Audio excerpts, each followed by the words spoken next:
really a beneficial statistic to look at when you're sitting there saying 68 and 65. That'd be all right if you're talking about leading the division here.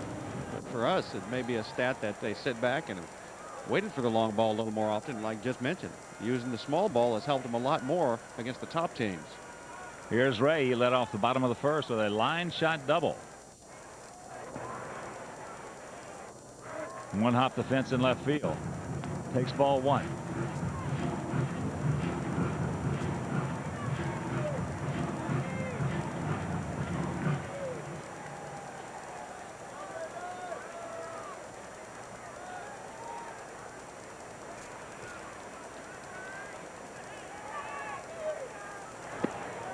Good curveball. Little back door right there.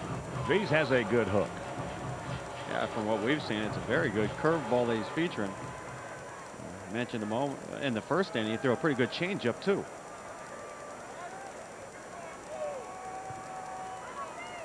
If he didn't have good stuff, he wouldn't be out there today, just being recalled.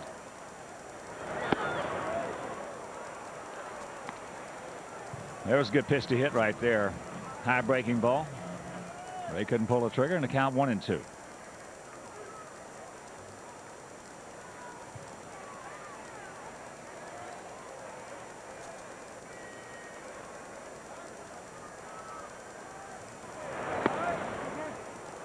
Crowds him.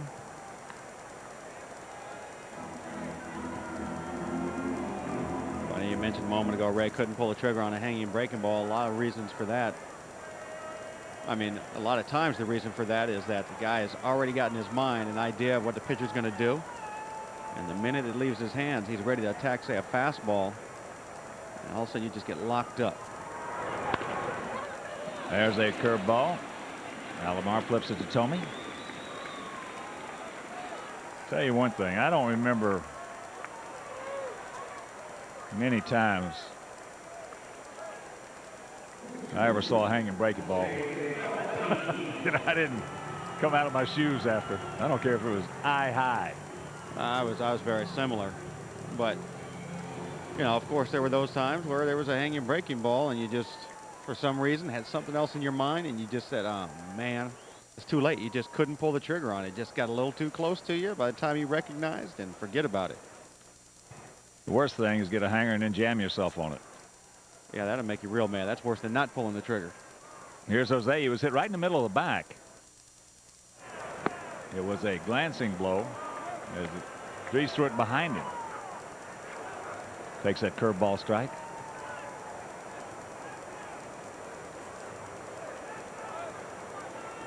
Clayton at third, 2 down.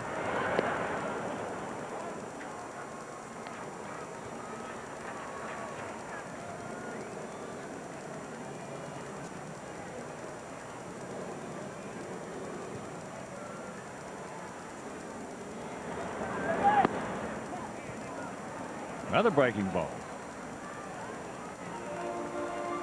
Oh, he is throwing a whole bunch of curveballs here in the bottom of the third inning.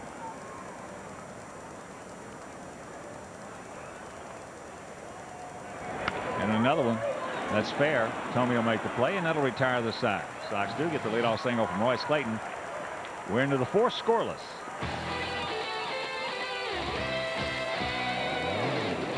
Plus strikeouts in 2 different seasons.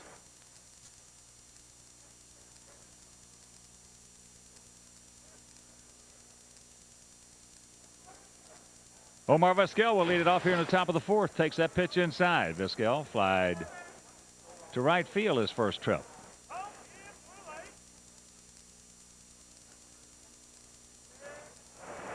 There's a bunt. Throws it away. Now Vizquel makes the turn, and he will stop at second. That'll be a hit and an error. One of the best bunters in the game.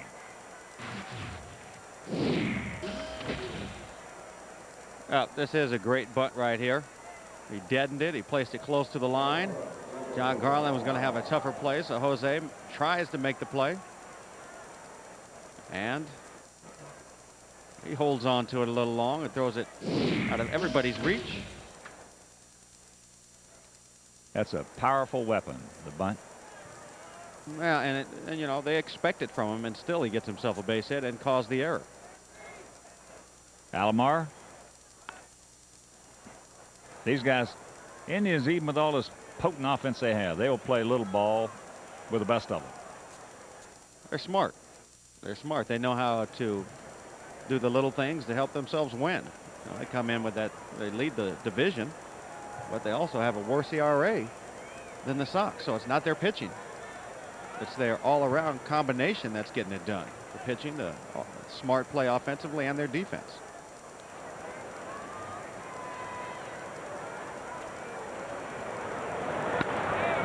Somebody's got to hurry here. That'll be a sacrifice. 4-3. And here's a reminder. The final half-price Monday of the season is this Monday, Labor Day, when the White Sox take on the Indians at 6:05. All tickets are half the regular price. For tickets, call 312-831-1-SOX. I would say the two teams that play the best little ball in the league are probably number one. I would have to say Seattle. But the Indians right there. And you just mentioned two very experienced teams. Pops him up. Singleton coming on. Right behind second base. 2 down. Now that will be about as far as you see a center fielder ever go to catch a baseball towards the infield. As it was very wisely called by Chris Singleton. He's playing deep on Juan Gonzalez, of course. He's not even playing in. And then he's going to come all the way in, and wisely, that ball was blowing around everywhere, and Ray Durham had no chance. Chris noticed it and called it. Very, very good baseball right there to know what's going on, know the conditions. Here's Tommy. He walked his first at bat.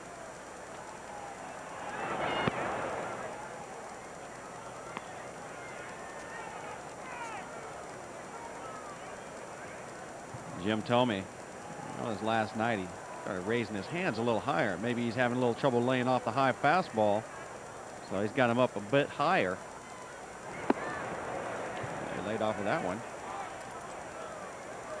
But a lot of times a hitter, when he's chasing high fastballs and has trouble laying off of it, he's wise enough to make an adjustment and says, well, to hell with it then. I'm going to raise my hands up there. That way, if I do chase it, I got a chance. And also, there's another reason. You sometimes at least try and trick the pitcher that you can get to it. 3-0. Ellis Burke's on deck. Tommy is just in his career. He has had some kind of career against us. 31 homers, 81 RBIs, 306 hitter. Takes a strike. Right on the outside edge. Yeah, and that's just in what, 90, what did I say, 91 games? 97 games? 97 ball games. 340 at bats. Fouls that one back, so the count goes full to Jim Thome. Gonzalez, 411 at bats, 28 homers and 82. Now this last pitch, Jim Thome. Let's see. Mark Johnson wants it up. He gets it up, and you see Thome can't lay off of it. There it explains itself. The pitch tracks to show you that it was just up out of the strike zone. Did he change his right here? No, he didn't. Good pitch. Right in on the fist. And here's a reminder, our friends at Oral Health America National Spit Tobacco Education Program would like to remind you that smokeless does not mean harmless. They sponsor pitch tracks for us.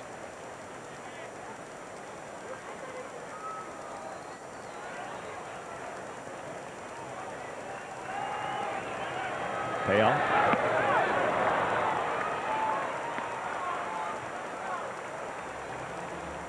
So he changes up on him, misses down low, and that'll bring up Burks.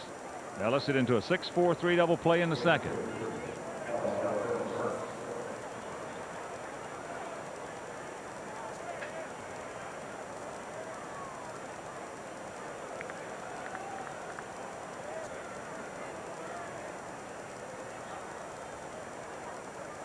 Burks throughout his career has been one of the better high fastball hitters in the game.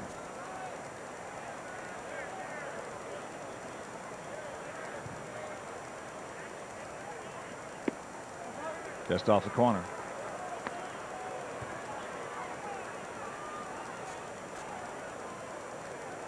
Say Cleveland, 2 outs, runners in scoring position. They're #1 in the league.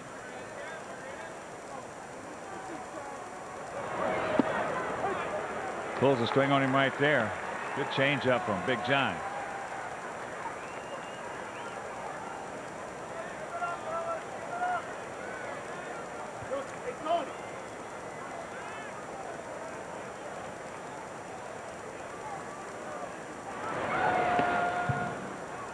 Two and one. Angels now leading Minnesota 6-0. They're hitting in the top of the third. John Garland already has tossed up 51 pitches here in the top of the fourth.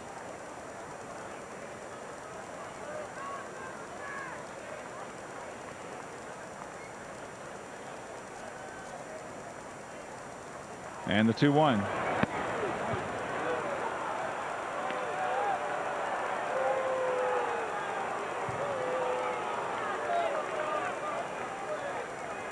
Joel Skinner, third base coach, former Sox catcher.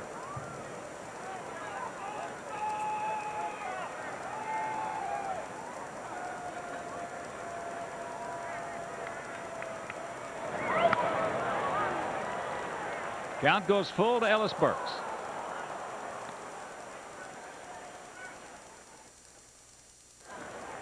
John Garland just had a 3-1 count on a hitter that is a good hitter, especially when he has a feeling certain pitch is coming. Got a 3-1 fastball up. Ellis Burks likes it up. John Garland got good stuff as he fouled it straight back. He gets him up there on the change, and that'll retire the side. Look at the bottom of the fourth, and there's nothing tied.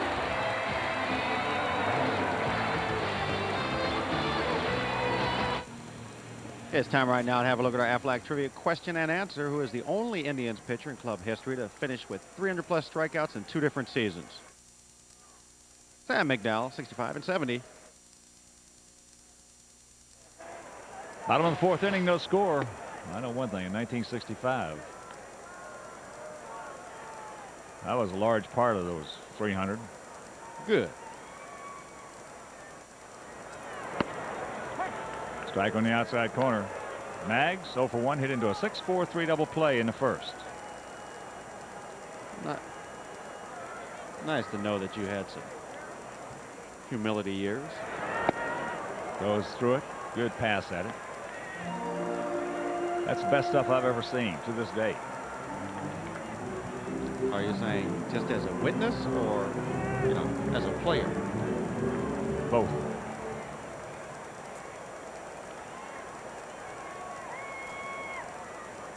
Better than Walter Johnson? Walter had good stuff.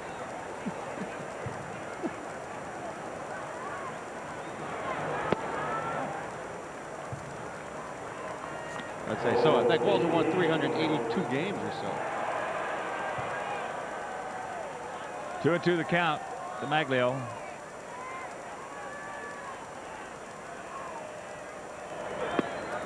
And it's full. Looks like the last 2 innings, Leach just showing him the fastball. For the most part, although he did give Maggs a pretty good one to hit, primarily coming with that curveball. That ball hit hard in the right field. Gonzalez going back over his head.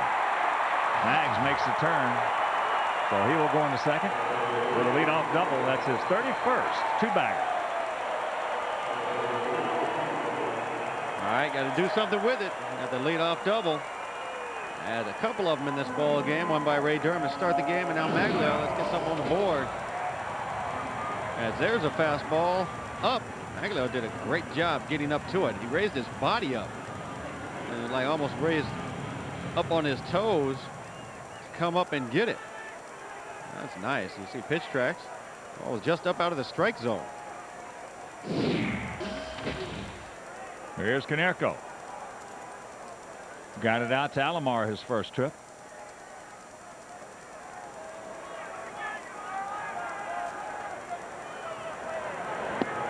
Takes it right there. I'd like to have that one back.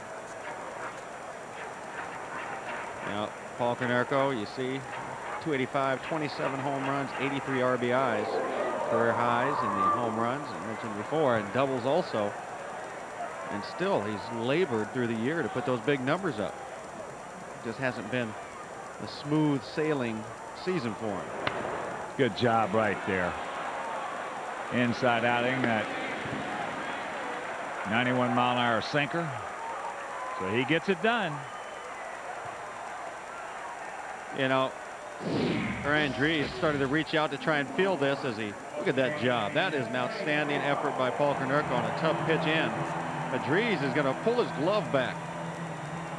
And, you know, if he reaches out and gloves that, he has a chance to turn and give a look at the runner to third. But he decided not to even take a chance and maybe deflect it away.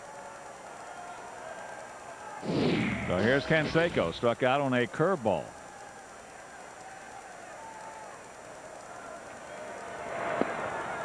Breaking ball strike. We've got a chance to watch Jose a whole bunch now. And Jose Canseco, if anybody in the lineup, is a guy that looks for pitches. Hope he's looking for a curve. Got it. And the count 0-2. I got a second. Here's a reminder. The New York Yankees come to Comiskey Park to face the Sox September 18th through the 20th. Tickets are available at the Comiskey Park ticket windows, Ticketmaster, ticket centers, online at WhiteSox.com, or by calling 312-831-1SOX. Now Jose's got to bristle up.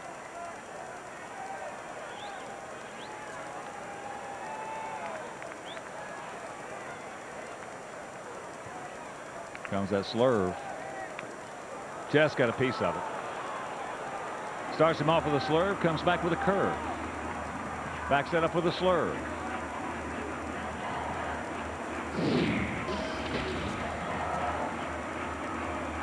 That last pitch from Dries.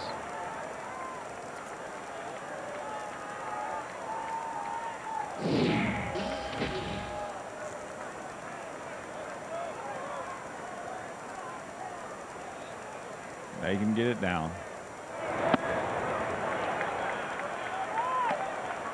One and two. Come on, Jose, we need you right here.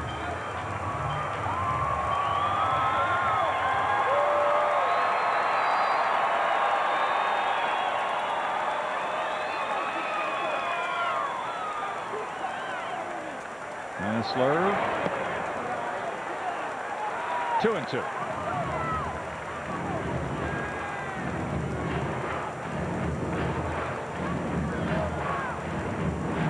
Ryan Dries, if you're just tuning in, making his first major league start.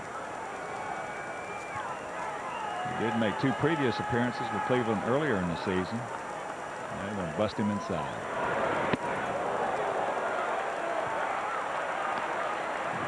Well, Dries quickly got ahead of Jose and now starts messing around, nibbling around, and giving Canseco a chance now. Either take the walk or one pitch, get the job done.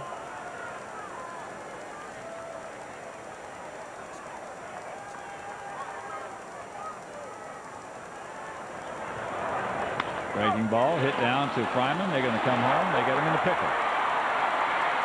So Jose, as Maggs gets in the pickle, he's not even thinking about Maggs getting a big pickle right there. Now finally he gets into second base. Man.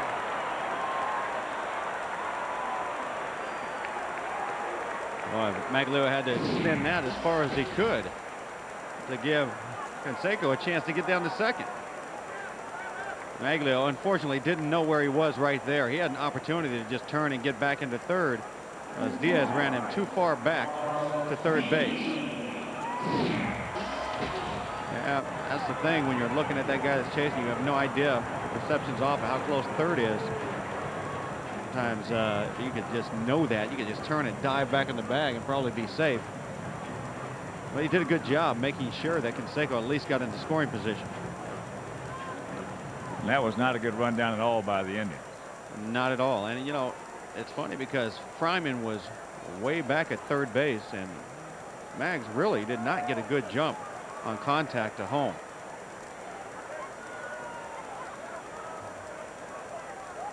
So here's Carlos.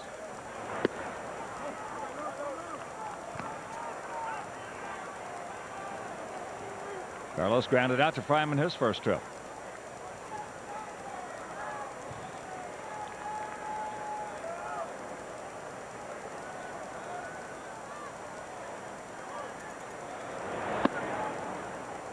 Carlos in the catbird seat, 2-0. Top of the fourth in Milwaukee. Houston leading the Brewers 3-1.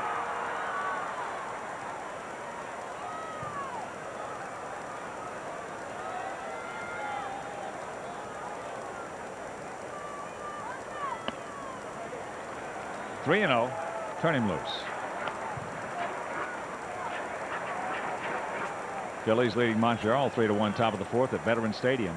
Phillies trying to get back into a tie with Atlanta, who was beaten by the Cubs 5-3.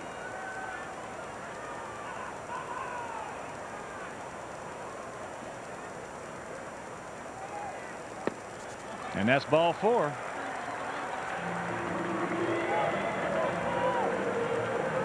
First walk issued by Ryan Dries.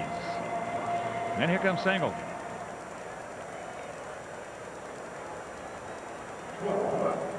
Grady Little, acting manager in place of Charlie Manuel.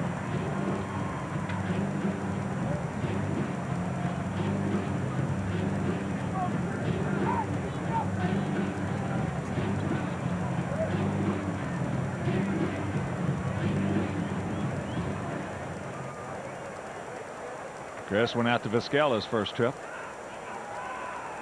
2 on 2 out here in the bottom of the fourth. 0-2-0 for the Tribe. 0-3-1 for the Sox. Chris been a .313 hitter with runners in scoring position, so the top guys in the Sox lineup. We'll see 308 with 2 outs at that.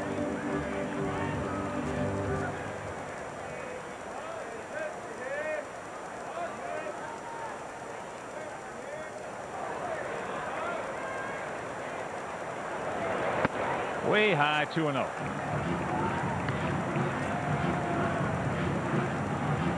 Sox last night scored 7 of their 11 runs with 2 out.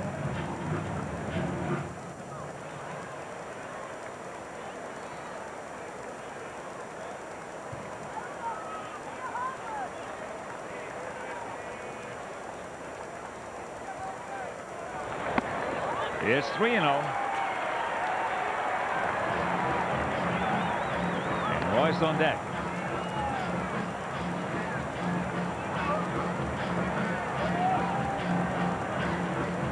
What a beautiful evening here in the beautiful city of Chicago.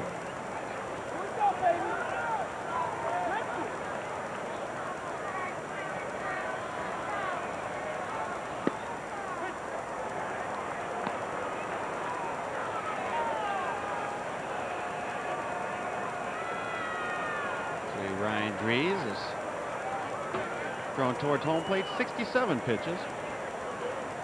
Throwing 22 here in the fourth.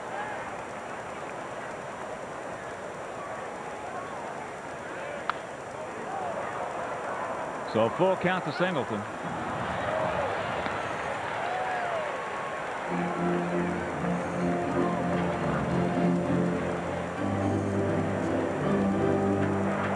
Canseco at second, Carlos Lee at first.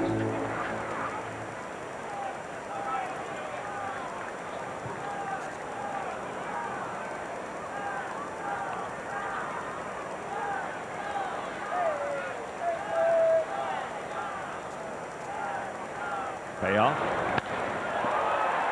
It's high in the right field. Got in on him just enough. Gonzalez and Dries pitches out of it. So we're into the fifth. Still 0-0.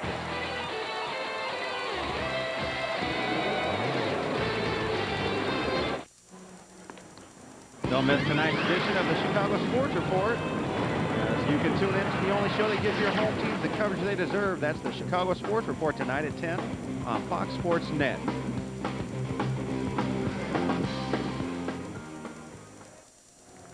It'll be the lower third of the Indian order. Cordova, Fryman, and Diaz to face John Garland. Cordova for 1. Boy, he laid down a pretty bunt. That curveball misses, and Garland made a terrific play to get him.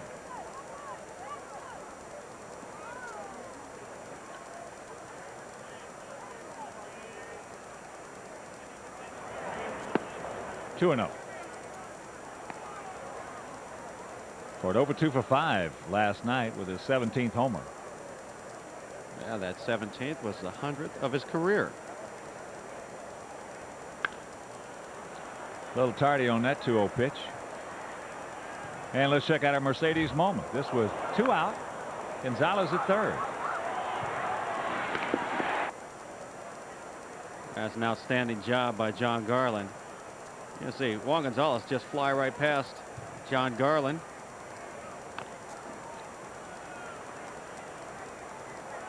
Yeah, if the pitcher would have tried to even make that play, probably would have not had no chance at the plate.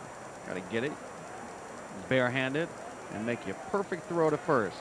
Good idea by Cordova. Better play by Garland. The 2-2. He's gone. Little slurve right there from Garland.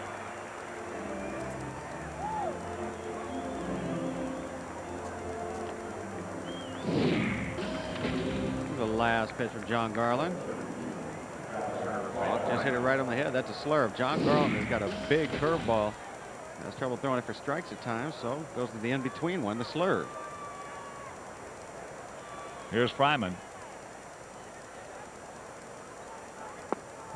Jacks it up. Yes, he did. Fryman 0 for 1, went out to Singleton. Tomorrow afternoon, game 3 of this series. It'll be Rocky Biddle against a 35-year-old veteran, right-hander Dave Burbach.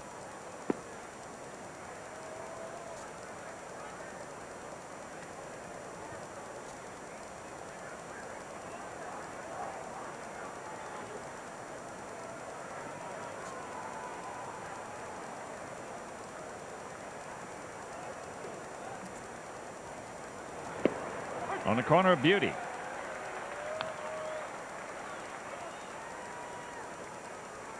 And then Monday, that's a 6:05 start. It'll be Gary Glover against the rookie southpaw CC Sabathia. 2-2.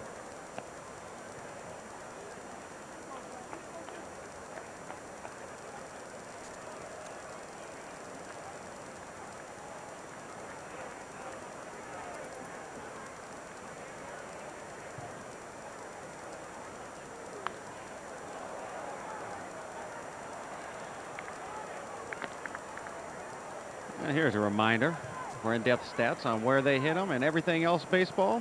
Log on to your WhiteSox.com, your official source for Chicago White Sox stats. WhiteSox.com, connect with it.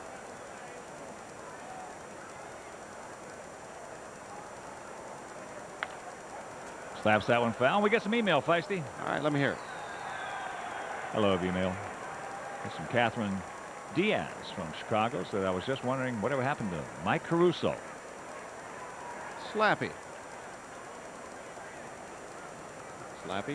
in the minor leagues for the Tampa Bay Devil Rays. Yeah, Durham. Yes, he did. Curveball locked him up. That's 3 strikeouts in a row for Garland.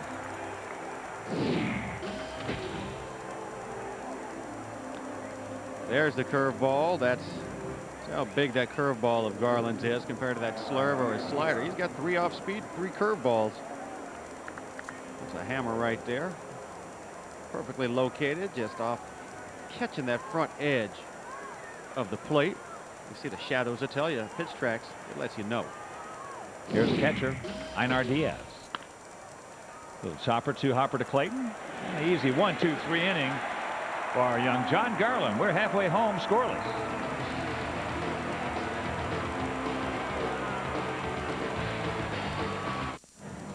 Time right now to have a look at our Dodge game summary, as there's a lot of zeros up on the board. Indians 2 hits, Sox 3. They've made an error. John Garland, a couple of base on balls, 3 strikeouts. He just ran off 3 in a row before that ground out. And Dries, he's got a base on ball in the K. There's a true Sox fan. I guess. Here's Royce Clayton. Royce started off the third with a single. Hard hit, deflected off the glove of Dries. And in between Tomey and Alomar. And his average up to 243. Now make it a little higher.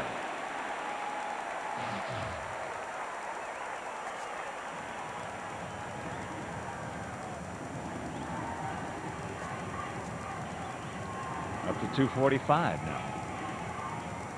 More importantly, the leadoff man aboard.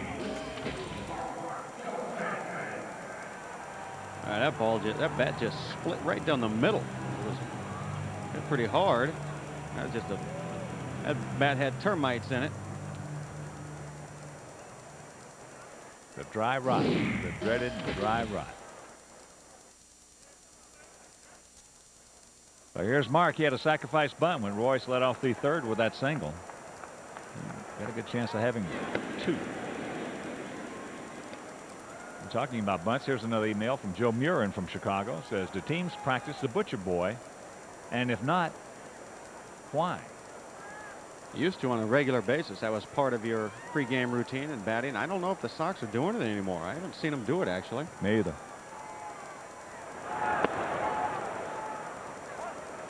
Not just the Sox. I haven't seen any teams practice it.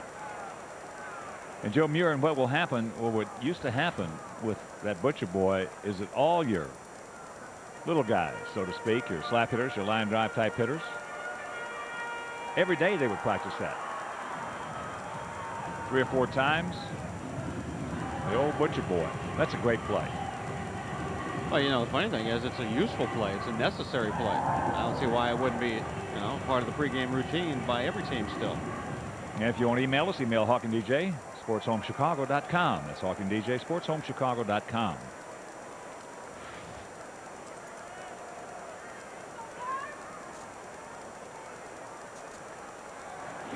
We talked about that earlier. The last White Sox player that I saw use that with any kind of regularity was Ozzie Guillen.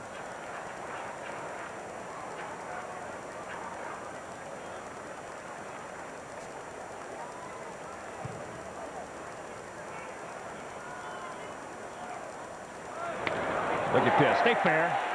It will. Royce was on the move, so he will pull into third on the double by Mark Johnson. 2 on, nobody out. Ducks on the pond.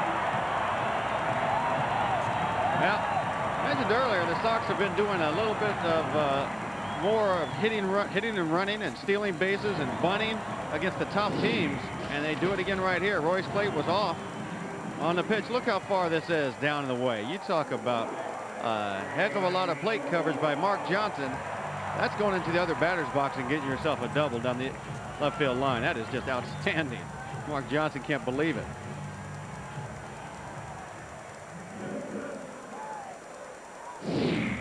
So here is Durham.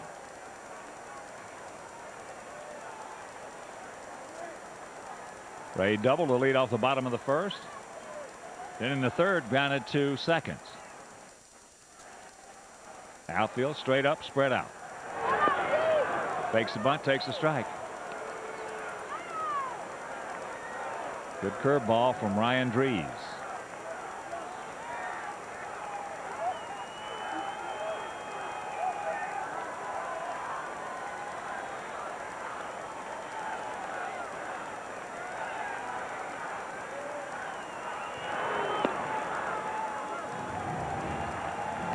Tried to backdoor him right there outside, and the count 2-1. Check that, 1-1.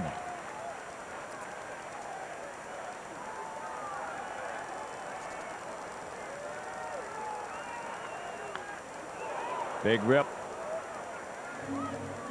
on that inside fastball. A nice pitch by Dries.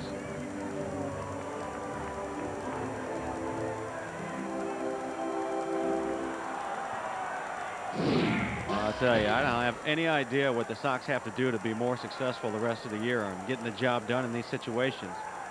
But they got to do something. Well, it just seems like there's a negative mindset in these kind of situations.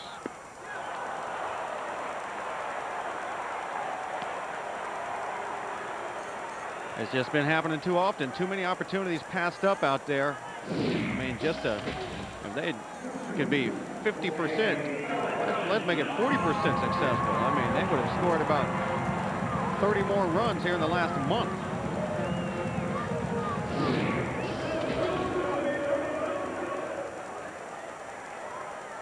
Here's Jose. He was hit by a pitch and he grounded to Tomey.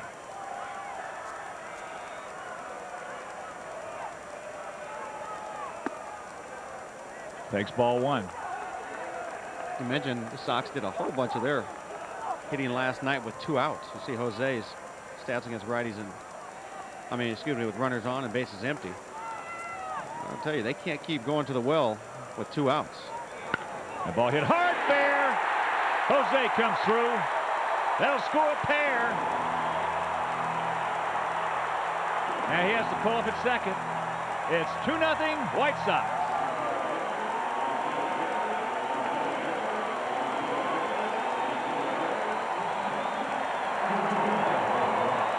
There we go. They didn't wait for 2 outs this time, and the man who's done it probably more often than anybody else for the Sox this year is Jose Valentin. He steps up again in a tight game situation. Gets the breaking ball and just drills it right down the line, barely keeping it fair by about a foot.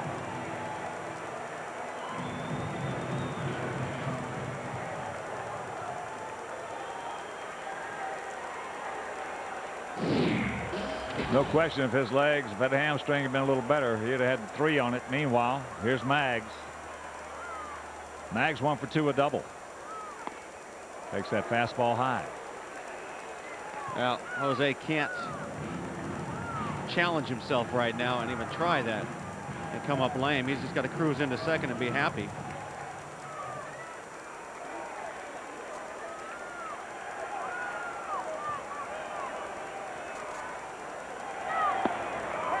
Grabs a strike right there on the outside corner. Maggs hitting .278 on the year with runners in scoring position.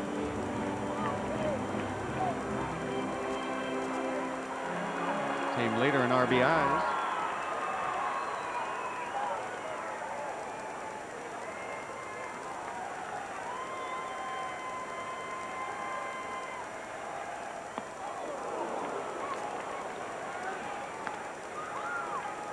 One and two the count.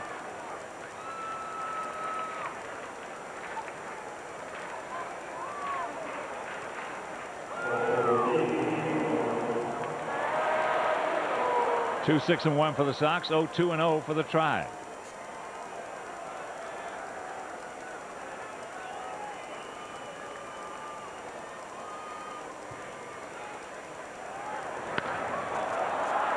That's foul back. Souvenir. And while we have a second, here's a reminder. The new Chicago Bulls White Sox Training Academy is now open in West Suburban Lisle. Register today for baseball and fast pitch hitting lessons, private lessons, and memberships.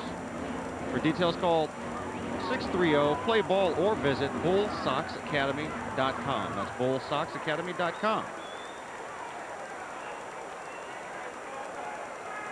Come on, Maggs. Good 2-strike hitter. That pitch popped up. Diaz gets rid of the mask. 2 down.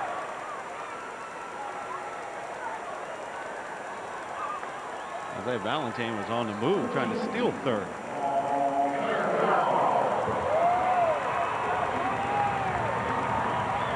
So it's up to Konerko with 2 down. I think Jose got pretty lucky actually that Maglio hit that ball because he'd have been thrown out. A decent jump, but he's just not running that well. And Diaz throws very well behind home plate. Diaz has thrown 36% of the runners out trying to steal on him this year.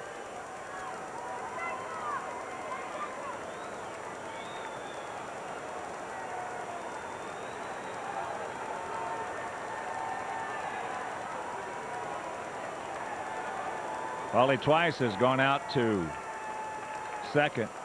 The last time got the job done as he takes first pitch fastball strike. That was after Maggs led it off with a double over the head of Gonzalez.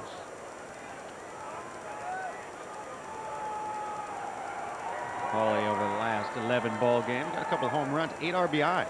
And he scored 9 runs.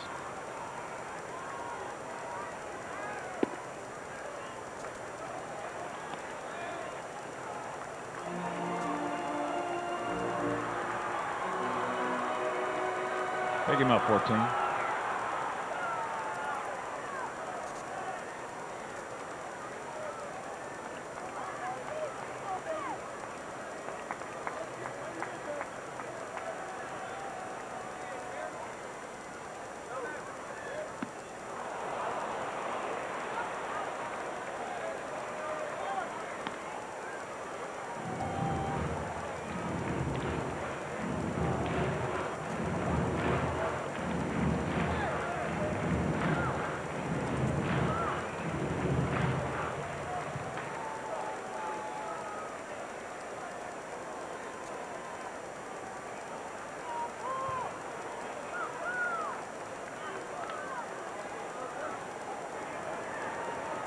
And the 1-2 pitch.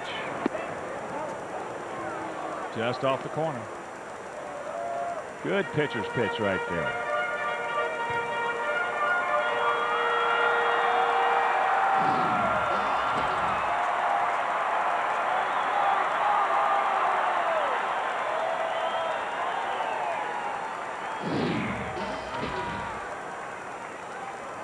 And the 2-2.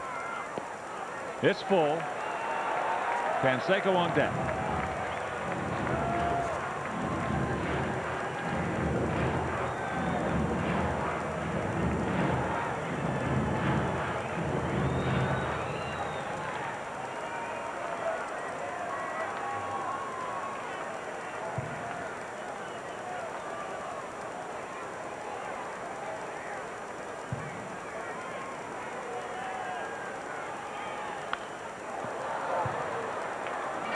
Came at him with a heat. We're here in the 5th inning, and so far what we've seen of Greaves, this guy's got a good makeup.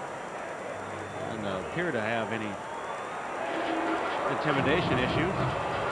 Had a lot of good pitches. Well, for a man making his first major league start, and this is just his 3rd major league appearance, he's been very impressive. Hung that curveball to Valentin.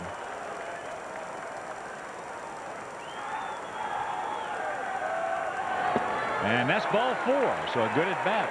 A working man's walk right there by Konerko.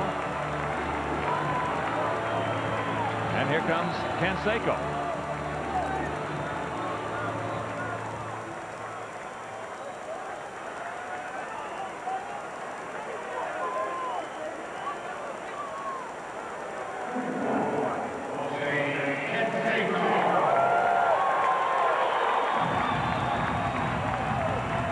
Struck out.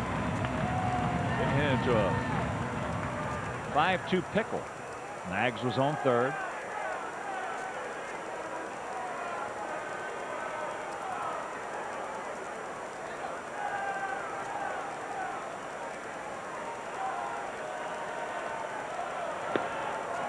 Takes that breaking ball way low and away.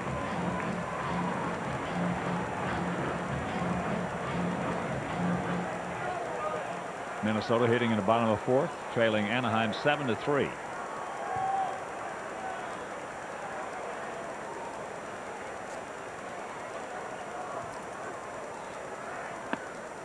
There's a strike. Right on the inner half.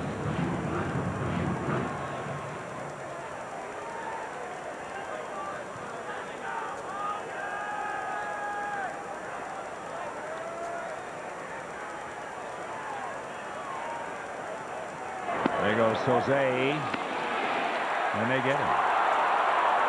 Not a good play.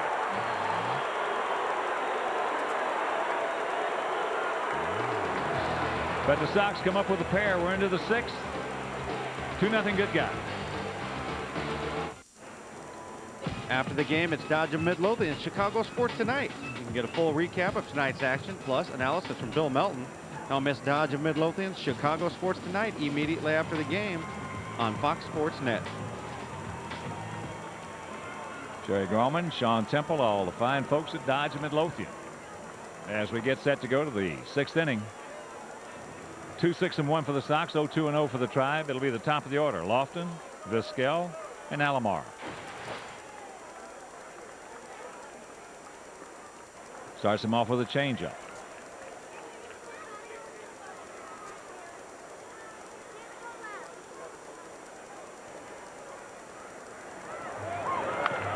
Over the head of the drawn-in Valentin.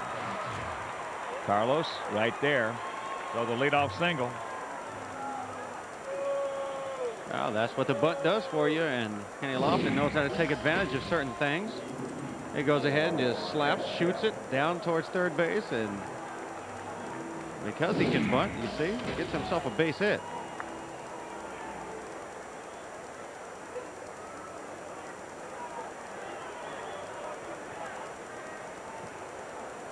Vizquel 1 for 2. Slide to right and had a beautiful bunt single in the 4th.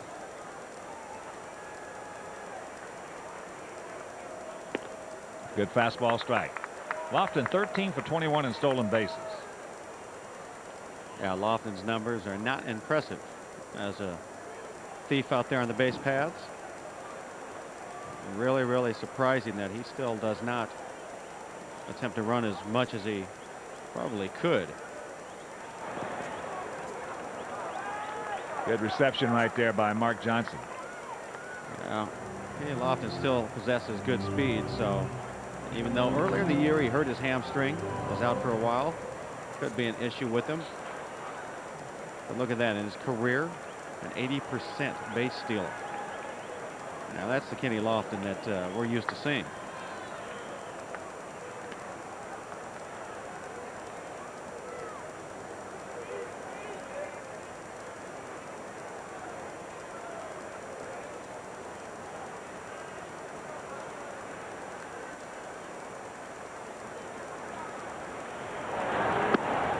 Jacks it up. He did not go. 2-1 the count. The 34-year-old brilliant shortstop. He has been one of the best.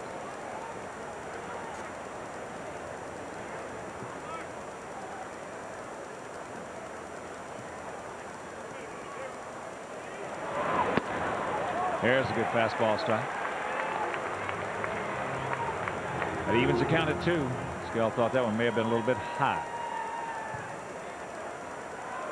Look at that beautiful shot right there. The moon just getting into view out over left center field. Right over the Old Navy side. Old Navy, New Navy, Navy. I love Old Navy. Navy blue. And once again, over to first.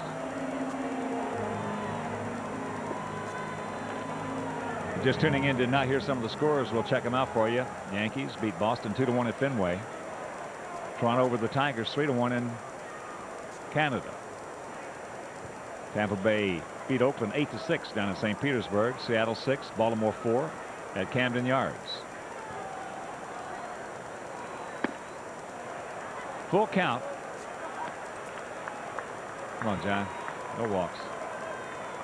Texas leading Kansas City 2-0. Top of the 3rd at Kauffman Stadium. National League, Cubs beat the Braves 5-3 down in Georgia. Giants 2-1 over the Rockies at Pac Bell. There goes Lofton. So here come the Indians. Third walk issued by Garland. 2 on, nobody out.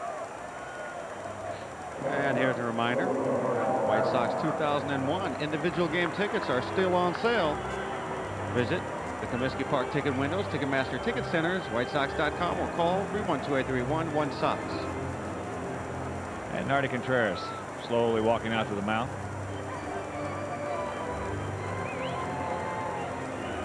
Well, John's thrown 75 pitches, which is not bad here in the 6th inning.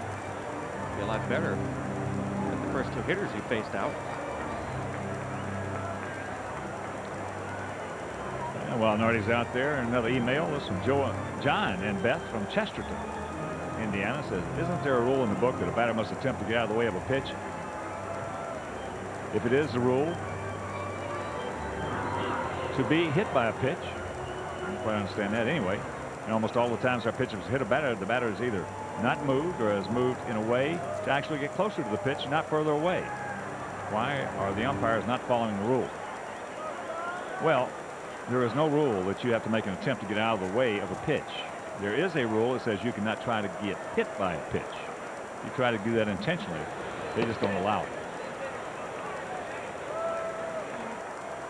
But you're so right. These guys today, a lot of them hit themselves. Meanwhile, here's Alomar, 0 for 1 with a sacrifice bunt.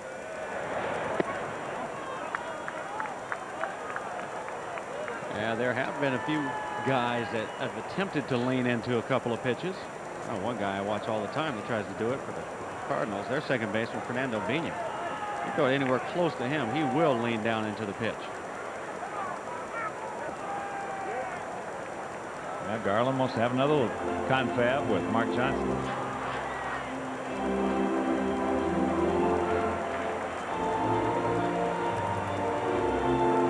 Saw that double-barreled activity for the Sox. Sean Lowe and Alan Embry.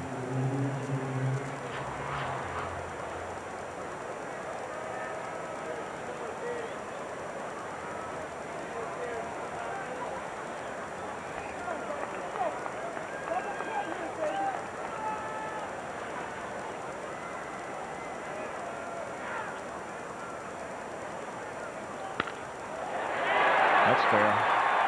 Here comes Lofton. They'll get it back in as they're going to hold Vizquel at third. It's a 2-1 ball game. So chopping single by Lofton. The big walk to Vizquel, and Garland in a whole bunch of trouble.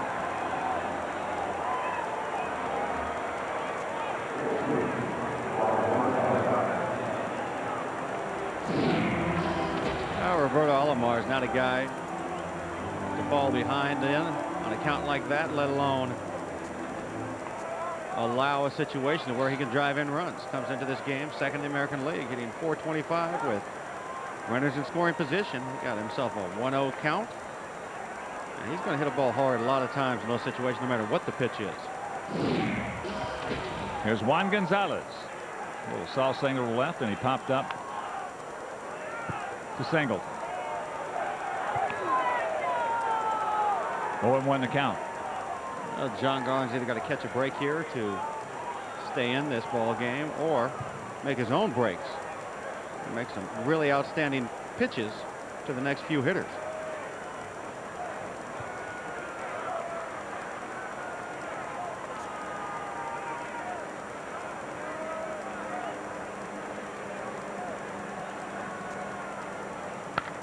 The ball hit hard in the right center field. Chris is back there, makes a beautiful catch. Mercer gets it back in as Vizquel, who walked, will score. Boy, what a jump he got on that one. Game tied at 2. That's a great read by Chris. An outstanding jump. And look at this. That is a very, very, very difficult play. Full out by Chris Singleton. Extended out, and in mid-stride, the backhand grab. A lot of times that ball can just come flying right out of your mitt when you bring it back down. So he brings it down very gingerly. Watch, he's going to reach out softly, just turn that mitt over so he doesn't throw it out of there.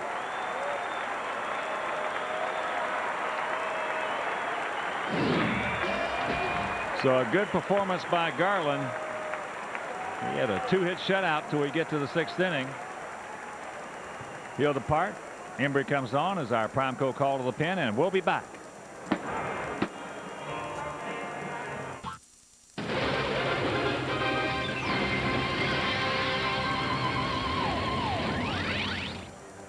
Well, John Garland threw the ball well, got himself into trouble here in the 6th inning.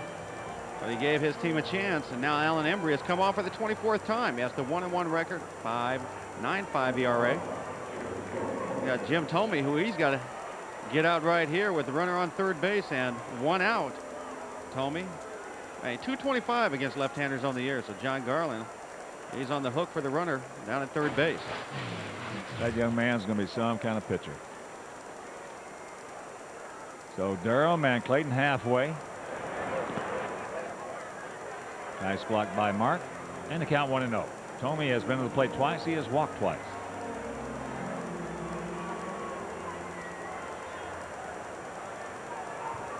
Two 4-0 for the Indians. 2-6-1 for the Sox.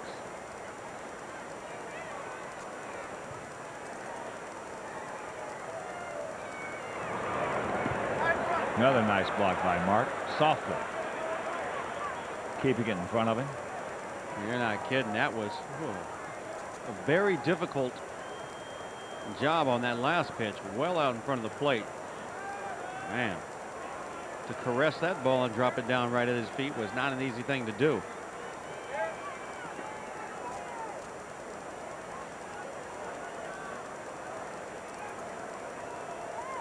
Thome in the catbird seat. 2-0.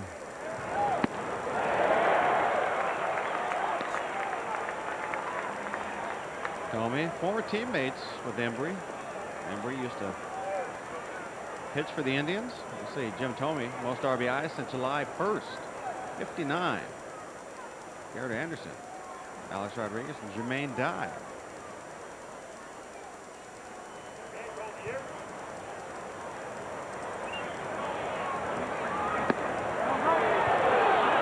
Just off the corner. 3-1.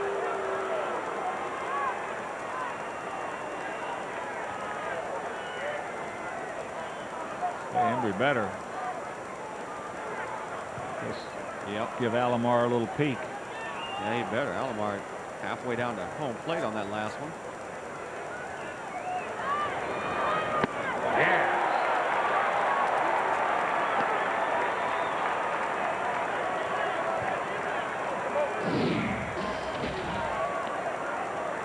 Power against power. And there's the high fastball that Jim Thome's not been able to lay off of. He really was dipping and trying to drive that ball. So that back shoulder really collapsed on Thome on that last swing.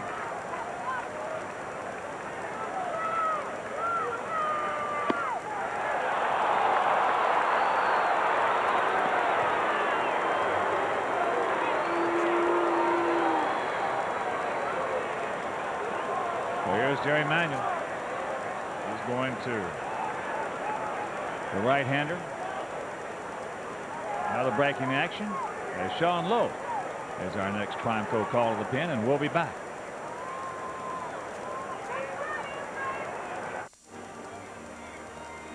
Sean Lowe has runners at first and third, 1 out. And he's got a job to do. He comes on for the 35th time. 6-4 record, 3.94 ERA. Got a couple of saves. See the rest of his numbers. He's got Ellis Burks. He'll be followed by Marty Cordova. Burks struck out his last time out. And a high changeup from John Garland, 3-2 count. And also has grounded into a double play, his 15th of the season. That's right now what Sean Lowe will be looking for. So here's thrown his allotted pitches, and here we go. A 2-2 tie, top of the 6th inning. Well, that happens so often. So 4 innings scoreless. All of a sudden, Sox put 2 up. I should say 18 puts 2 up. And the other team comes right back. That's why they say that's the most important inning, one of them, in the ball game. After you break a tie, you got to hold them scoreless. Well, you know it as a player, how it makes you feel when you can go back out on defense and shut them down. Curveball low. Just gives you a boost rather than just knock the wind out of you, where you go out there on defense after you just battled offensively and get some runs, and then you go out there and you give it right back up.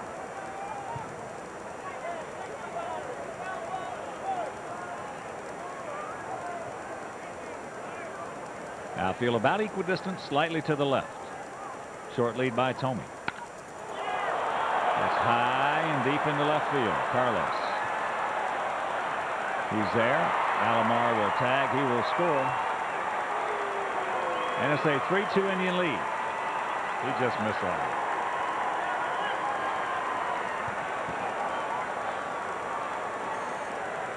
Yep, Burks does his job. Sox have had their opportunities to go ahead and get a run more or so across the board and have not done in the fashion that the Indians have tonight.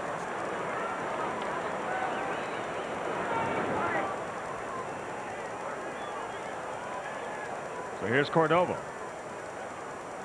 Attempted to bunt, was thrown out, and he struck out. There's a 1-2 hopper. Over to Ray, and that'll do it. But the Indians come right back with that crooked number.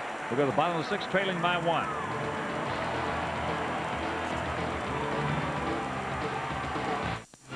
White Sox baseball is brought to you in part by Dodge.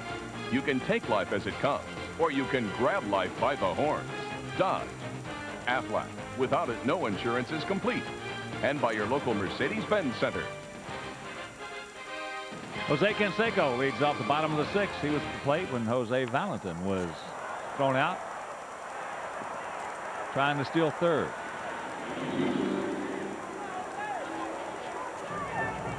Canseco 0 for 2 tonight.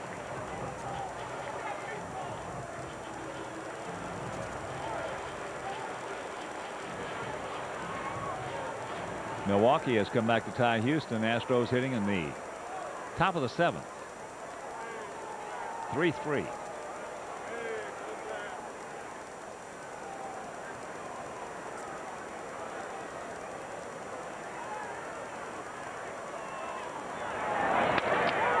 Pops him up right side. Tomey. And here's a reminder, on your next visit to Comiskey Park, visit the Majestic Athletic Hall of Fame gift shop for the best selections of authentic White Sox merchandise. Majestic Athletic, the official outfitter of the Chicago White Sox.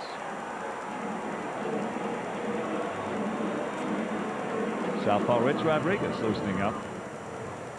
As here's Carlos Lee. Carlos has grounded to 3rd, and he has walked.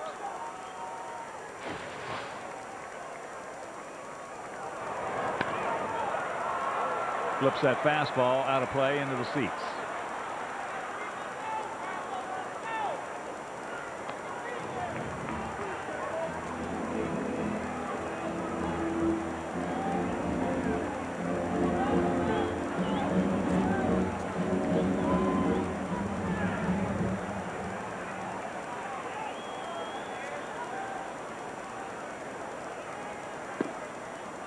Fakes the bunt. Breaking pitch. And the count evens at 1. Ryman very deep at 3rd.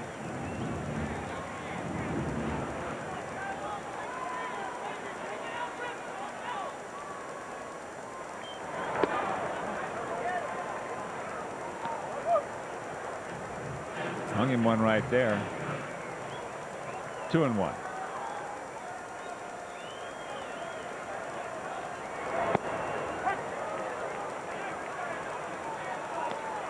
Right on the outside half.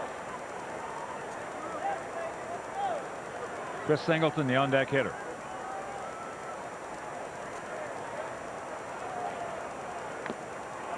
Carlos just did get a piece of it. He decided he wasn't going to take a chance and let that one pass. A little too close for comfort. Reached out there just protecting with 2 strikes. Agrees now 100 pitches in this ball game, with 1 out in the bottom of the 6th inning. Breaking pitch.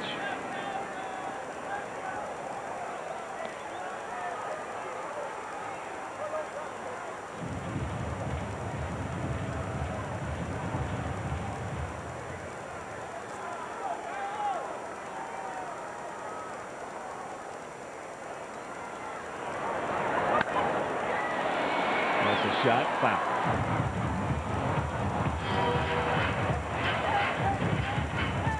$27,869 in attendance tonight.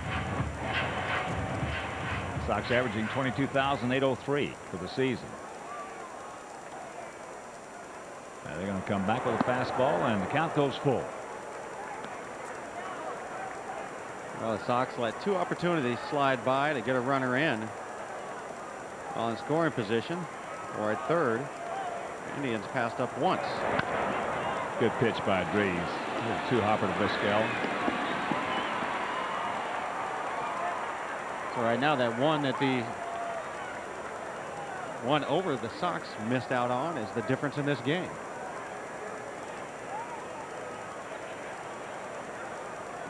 So here's Chris. Chris is grounded to short, and he's flied to right. And here comes Grady Little.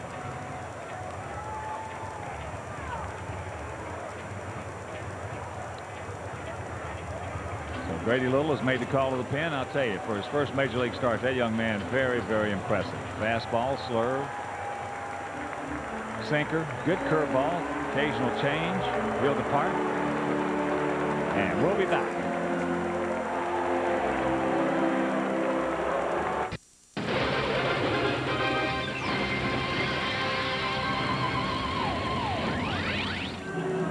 Ryan Dries threw himself a heck of a ball game. Pitched out of a couple of jams and looked very composed out there in this ball game. He's got some good pitches, so Indians might have themselves a guy that can help them the next few years.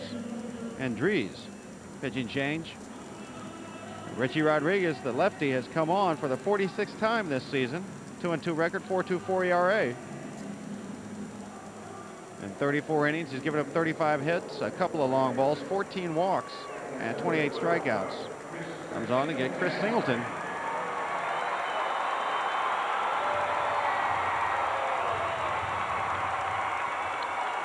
There he is. Yeah, we just saw him down in Tampa.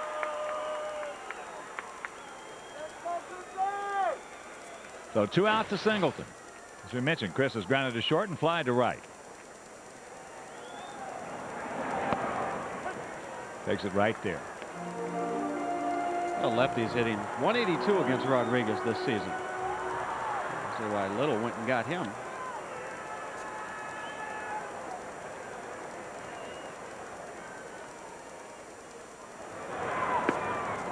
Off the corner. Minnesota trying to get back in that game. Angels were leading 6-0 and is now 8-5 Anaheim. And the top of the 6th.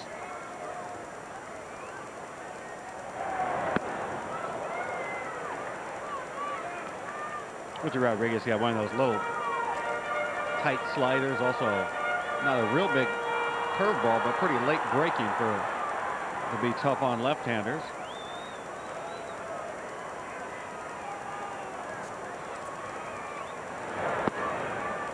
Two and two.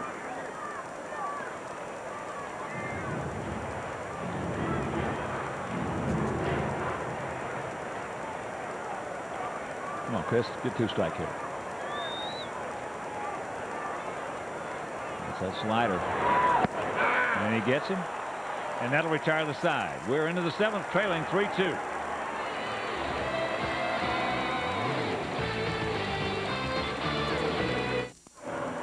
It's the VoiceStream Wireless Call to the Boot contest. You can win a free phone and VoiceStream Wireless service for a year. Stop by a participating VoiceStream Wireless dealer and make your call to the booth. Question tonight from Scott Glodden, calling from Circle Wireless. Will Kip Wells stay in the bullpen since he's had success there? Well, Scott, I'll tell you, you never know. Kip has thrown the ball well there, and he's valuable because of it. But at the same time, if the starting pitchers don't get it done, they could move him.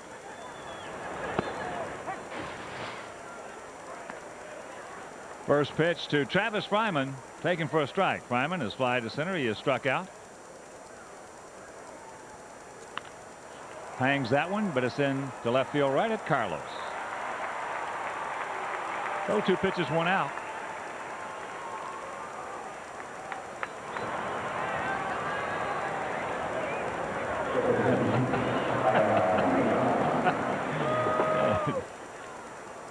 Join us in the booth. Bo Jackson. Bo you got lost? Man, I've been up 2 stairs. I'm walking up the stairwell because I don't want nobody to bother me. Got lost. Hot. Feels good out here, though. Here's Einar Diaz. Curveball strike. Elbow.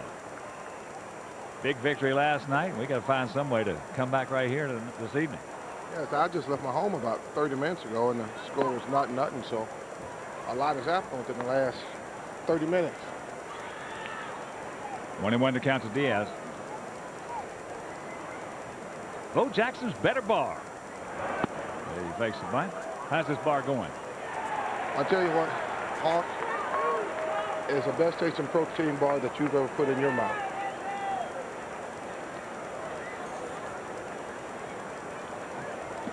Hey, there's Bo. Who is that? Hey, you? Get that guy off the screen. You want the fans to stay here, man. Here's a 1-2 pitch. Just off corner. Good try by Sean. Well, have you been traveling a lot promoting the bar? Hawk, I haven't been doing anything but traveling. Actually, I come down here this evening because I hadn't seen a good friend of mine, Ellis. I hadn't seen him in a long time, and I decided to come down. We're going to go out and get some dinner later. He's gone. Good curveball. 2 out. There's this good curveball right here by Sean. Of course, everybody knows how Sean Lowe's curveball is a big breaker when he's locked in. But this is located perfectly, just low in the zone. There's Kenny Lofton. He started off that 3-run six with a little chopper over the head of the drawn-in Jose Valentin at third. Takes that curveball strike. Well, I'll tell you, Ellis Burke's one of the nicest guys that I've ever been around in baseball. Yes, he is. Call him Ellis. Ellis. Ellis. That's into the gap. Carlos? No. But he gets to it and holds Lofton to the single.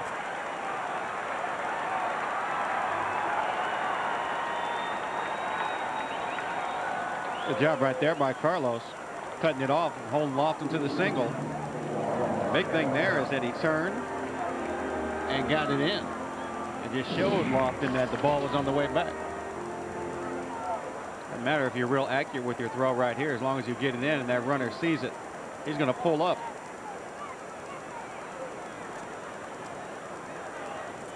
So here's Vizquel. He flied right, had a beautiful bunt single, then he walked last inning and he scored.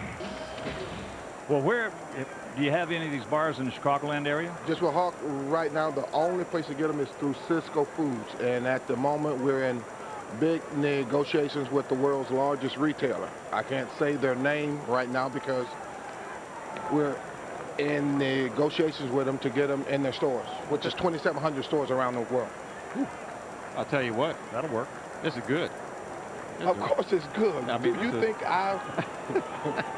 Hey, but my picture's not on the package, but I also own the company. I'll tell you, this is good. Got the blueberry cheesecake right here. Actually, there's actually 4 flavors: strawberry, chocolate peanut, chocolate brownie, and blueberry cheesecake. I'm gonna have to get some of these. Well, You have to hook me up. Well, but I brought them down just for you. But you know I will. You gotta hook me up. I'll live on those things. 2-0 the count to Vizquel. No, you don't. I said I would. I would live on them. You know I'm on a diet. You look good for a change. Oh my goodness. I'm on a diet, Bo. You came right at the right time. I hear you. Gap in left center. I remember you telling me about these this spring. You said they were a great bar. I was working on them. We were reformulating them and getting them to where they're palatable. Because a lot of things that are out there now, they leave a chalky taste in your mouth. That's the reason I don't use them. There goes Lofton. Not in time. Ball into center field. Lofton's going to just go ahead and cruise into third. So that'll be a stolen bases. 14th. And an error on Mark Johnson. Good jump right there by Lofton. His base stealing percentage is down, but right there got an outstanding jump. Was going to beat that throw either way. Mark Johnson short hopping Ray. Mark Johnson came into this game. He's thrown out 34% of the base runners on the season, so he's done a good job. That one just a little off the mark. 2-1 pitch. Curveball misses. You got Alomar on deck. This is a man you want right here, Sean. Got to shut him down right here.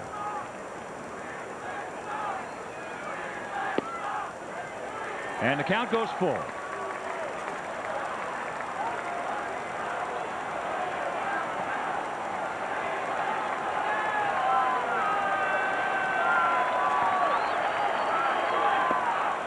He loses him. Here comes Alomar. So for the second time in as many innings,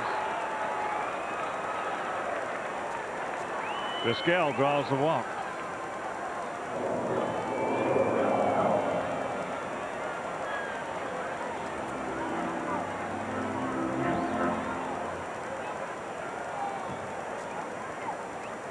Alomar 1 for 2, had a big RBI double last inning, and he also scored as now Nardi Contreras comes out.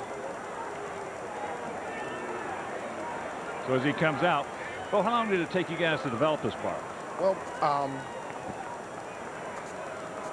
it's been in the works for about 2 years. For the past 8 to 9 months, we've been reformulating the taste just to get it to what it tastes like now. And just like I said earlier, the only way that you can get them right now is through Cisco Foods. I am the first and only engineered food that Cisco Food distributes around the country. And that's a big plus within itself. And just like I said, hopefully within the next month or so, I'll be able to tell the public where they can go to their local stores to get them. So now runners at the corners. Vizquel 13 stolen bases.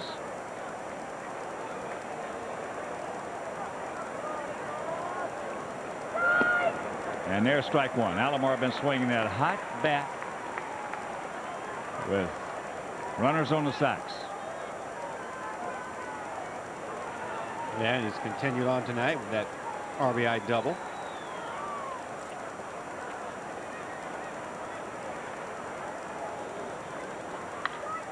That's trouble. Carlos got to get to it. He gets it back in. Good job by Carlos. As Lofton scores, and it's a 4-2 Cleveland lead. All is coming with 2 out, nobody on.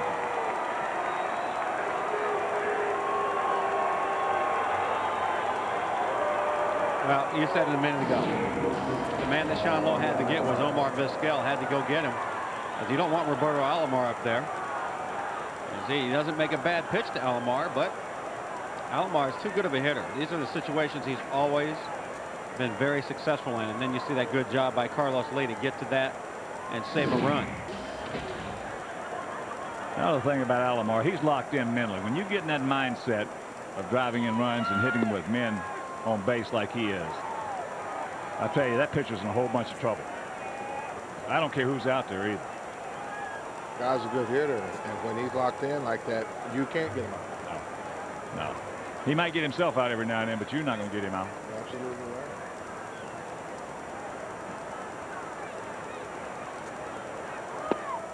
Strike on the outside corner of Beauty. And a count 0-2 to Gonzalez. Gonzalez has singled, popped to center, and then hit a bullet into right center field last inning. That Singleton got a great jump and made an outstanding catch on. He did get the sacrifice fly. He now has 118 RBIs.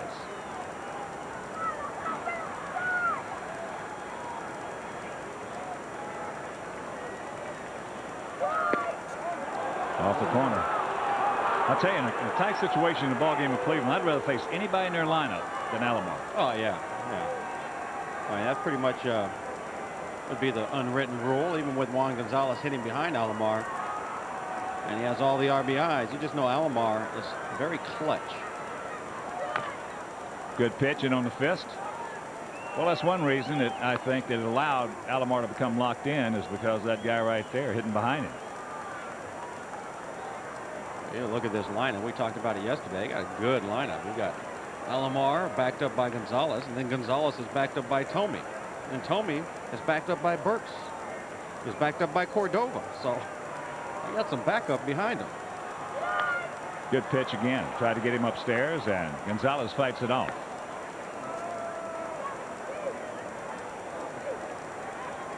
Mentioned yesterday that the Indians have scored about 130 more runs than the Sox have.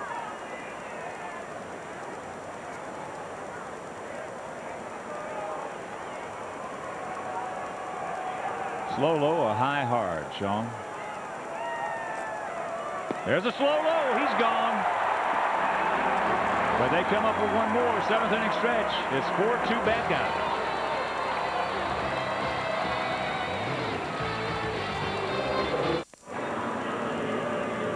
All right, now let's check out our Jose Cuervo game summary. There you see 4-6-0 for the Tribe, 2-6-2 for the Sox.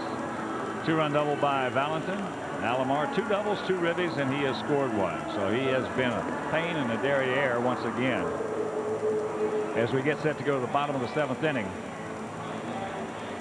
The number when you order is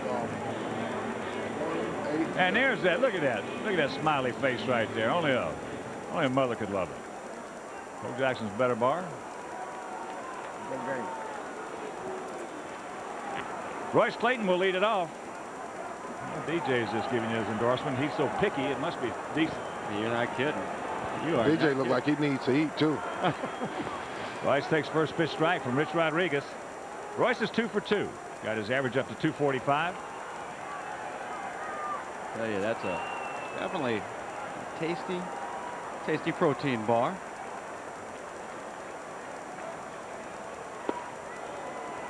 Oh, and 2 the count. Outfield. Straight up and spread out. As we mentioned, this Cleveland outfield doesn't move around a whole bunch.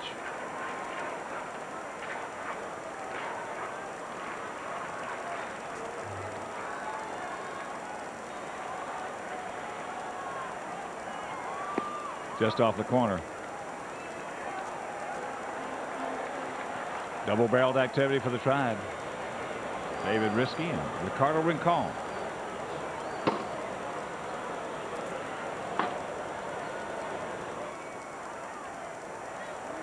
Two and two. Although you missed, John Garland was really outstanding. Just cruising there through 5, giving up 2 hits. One of them a bunt single, the other a little soft single by Gonzalez. Not a ball hit hard. Then in the 6th, Lofton hit that little chopper right over the drawn-in third baseman, Valentin. Then the walk. The big play was the walk to Vizquel. Alomar the double. So he departed. But he really pitched well.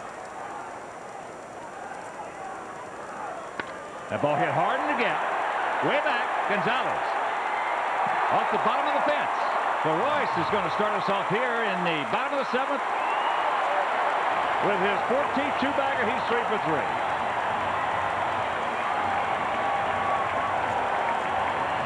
So Royce, who stepped up last night, came up with the winner in the 3-run blast. Gives the Sox a chance right here in the bottom of the 7th to get things started again. The Sox have had opportunities. They've had a couple of other leadoff doubles in this ball game, and were not able to get those runners across the board. But right here is a situation where they can't afford to leave him out there. As he just drills this ball out there off the Webb Street sign.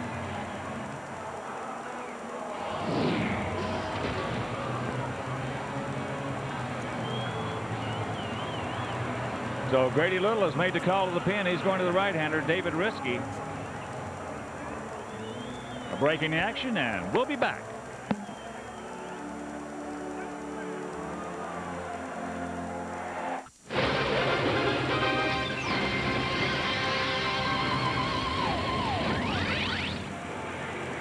Back here at the ballpark, Sox with an opportunity. Runner on second base, no outs. Royce Clayton out there leading off with a double against Richie Rodriguez. As David Risky has come on for Rodriguez, he's on for the 18th time of the season. He's got a 1-0 record, a 1.74 ERA, a save. Opponents hitting 181 against him. So those numbers, that second home run right there was by Royce Clayton last night, a game winner with the score tied at 8. Now Jeff Leeper has come on to hit for Mark Johnson. Actually, for Graffinino, who was announced for Mark. Mark was 1 for 1, a double, and a run scored. So here's Leaf. There are his numbers, 236, 14 long ones, and 29 driven in. 24-year-old right-hander David Risky. I mentioned he's got a good arm.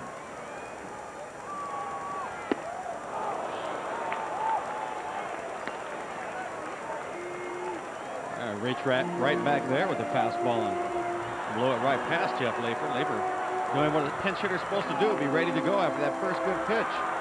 Leeper 0 for 9 this season as a pinch hitter.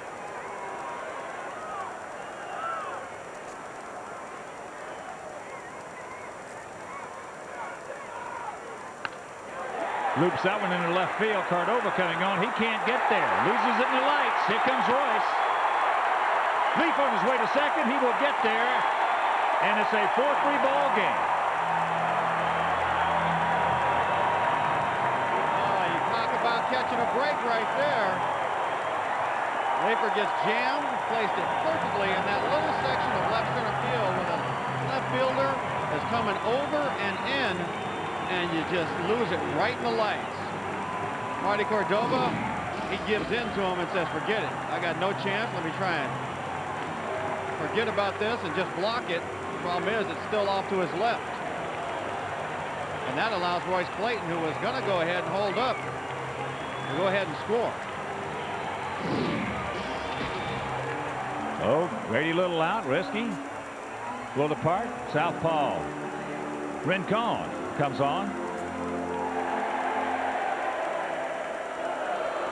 So another break in action, and we'll be back. Ricardo Rincon, southpaw coming on to flip Ray Durham around on for the 57th time, 1-1 and a 3.45 ERA with a couple of saves.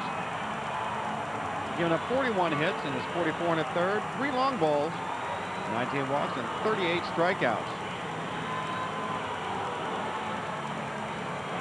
So Rincon, 31-year-old southpaw, 5'9", 190 pounds. Out of Veracruz, Mexico, as you look at Josh Paul, who's going in to run for Jeff Leeper.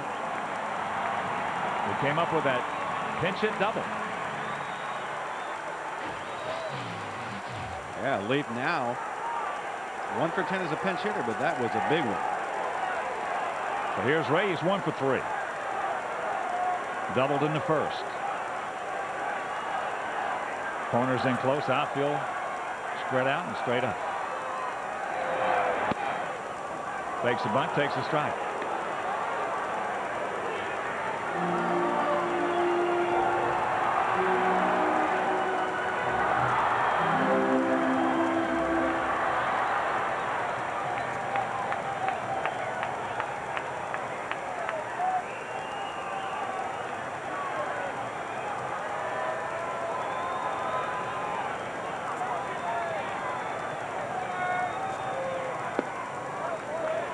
Looks at that one low and away. That evens the count at 1. All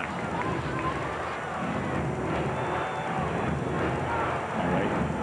Well, Sox finally took advantage of that situation, driving in that run, that leadoff double. They did it with a hit rather than moving them along and getting him to third with less than 2 outs. Way. Well, again right here. Trade places.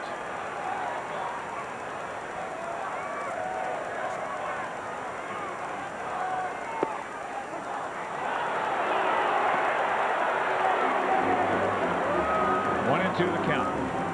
Ray just going to stick with it and try and move him along. A little surprised with that last pitch being called.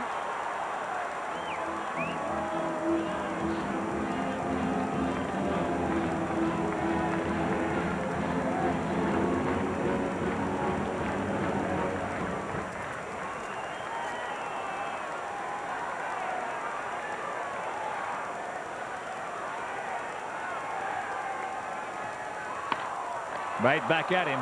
Holds the runner. Well, Ray cannot get the job done.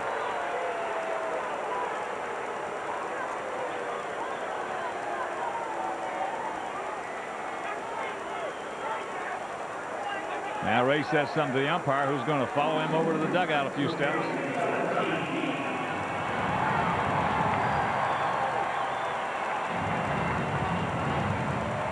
Well, that'll get an umpire definitely not real happy if you're going to just run by and say something as you're going.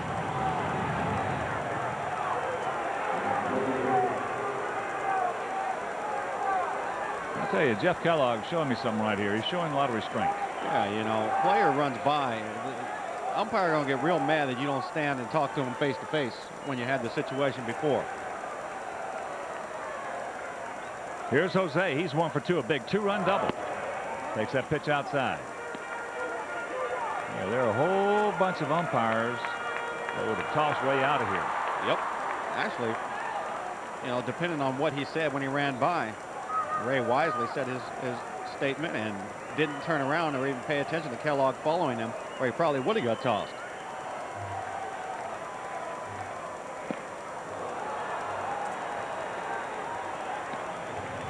Good pitch by Rincon, down and in. Took a lot off of it.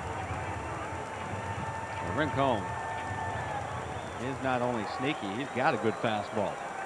So I one up on the board there at 93. A good movement to it, keeps it down, his fastball, and then a good turned over changeup he'll throw.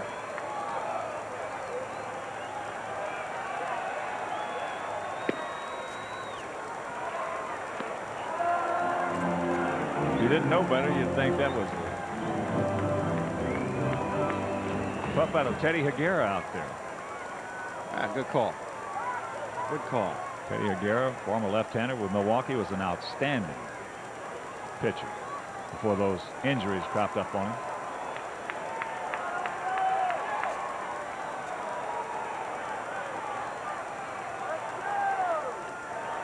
Here's the 2-1.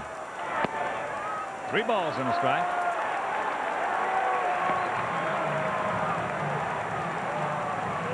Aglio on deck. When you watch the fastball from Rincon, it's not actually just running away from the hitter. It almost looks like a 90-mile-an-hour screwball that has so much late movement on it. Well, you've hit against him. I'm telling you. You're talking from 60 feet 6 inches away. Yeah, he's got some good late hard breaking on his fastball. Chops that one foul, so the full count to Jose. Very, very deceptive. And, you know, the Tribe went out and they gave up a lot to get this guy, and by giving up Brian Giles, who they knew was going to be a pretty good hitter. Because they felt Rincon, who at that time was not the closer all the time in Pittsburgh, but sometimes closed some games. But they felt he was going to be a guy that could set up perfectly for him, and then maybe eventually become a closer from the left side. 4-6-0 for the Indians, 3-8-2 for the Sox. Tying run at second with 1 out here in the bottom of the 7th. Good pitch right there by Rincon. Location coming down and in, and he rips it down off his foot. Rincon's got a good slider to go with it, a little tight slider to go with that. You see it right there. To go with that fastball of his that's late breaking and tailing away. Also a turned over changeup. So he got 3 very good pitches.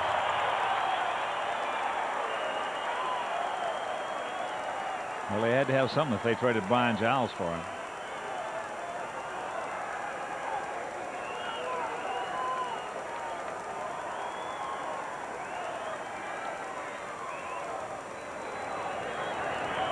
Josh good lead at second. And that's ball 4. So 2 on 1 out, and here comes Maglio.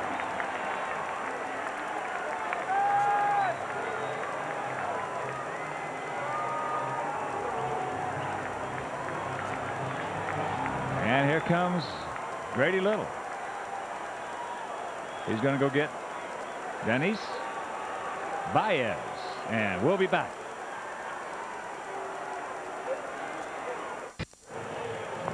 Dennis Baez on for the 32nd time with a 4-1 record, 2.21 ERA. No saves. Opponents hitting 168. 36 2/3. Only given up 21 hits, 3 long balls, 18 walks, 35 strikeouts. Baez, hard throwing. Baez, 94 to 97 mile-an-hour fastball, a curveball, and a changeup. Very good arm. He has become a guy for the Tribe. He has been their setup guy to get it done late in the ball game to get to the closer. Yeah, he's got good stuff. 23 years old, 6'3", 225 pounds, out of Pinar del Rio, Cuba. He defected from Cuba in '99. While he was there, he went to college and earned a degree in physics.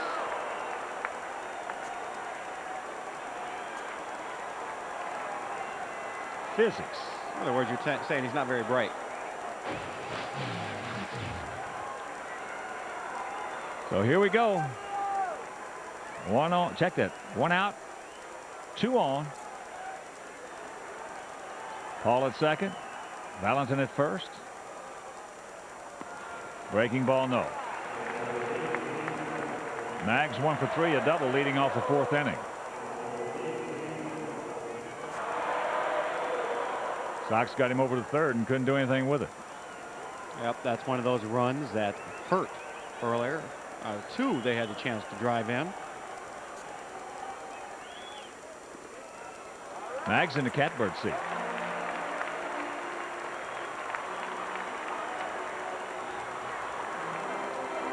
Well, they gave that young man a ton of money to sign. I remember the trying to sign this guy, and they did give him a lot of money. And the Army has, you can see why. That's up high, 3-0. Konerko on deck.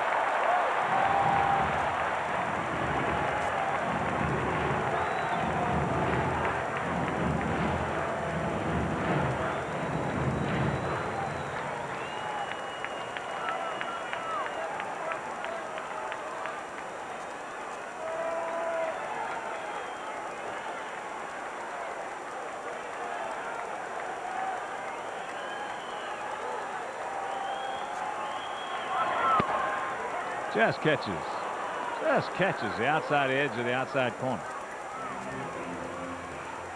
Nasty pitch. Well, it looks like he's throwing almost like Mariano Rivera with that natural cutter. Yeah, he's got that good arm. Not only, as you mentioned, he's cutting it. It's in the 90s to mid 90s.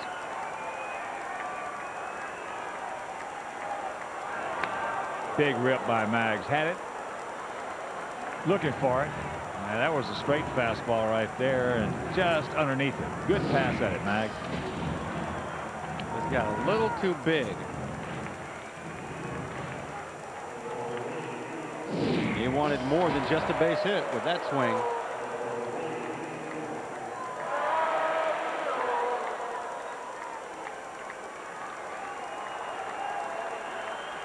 So the payoff pitch to Maglio. There go the runners. There's a strike him out. And wide throw by Diaz. And Jeff Collog saying, Diaz wanted some interference right there.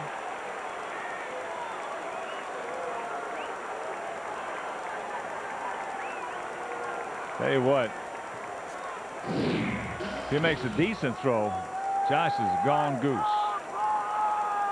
Oh, there's no, yeah. I mean, he's out by 4 steps. See right here, Maglio's just standing right there. He didn't do anything wrong. But Diaz is going to try. Why not? You never know. You might catch a break. He might say, yeah, he's complaining about something, so maybe he really did. Not in that case. Kellogg wasn't falling for it. Now Ducks on the pond with 2 down.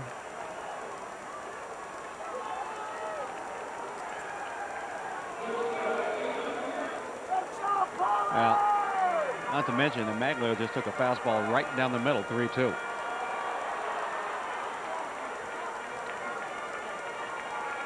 They could be talking about this situation right here. Baez with Konerko and then Canseco on deck. I'm sure Dennis Baez has his own idea about what he wants to do. And many times it's a pitcher's preference situation. Go at Konerko without putting him on intentionally and try to get him to get himself out.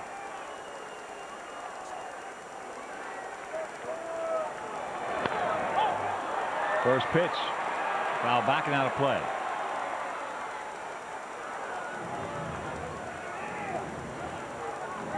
Paulie tonight twice has grounded to second, and he has walked once, but one of those ground outs got the job done after Maglio let it off with a double. He did a terrific job on a good pitch from Ryan Grease.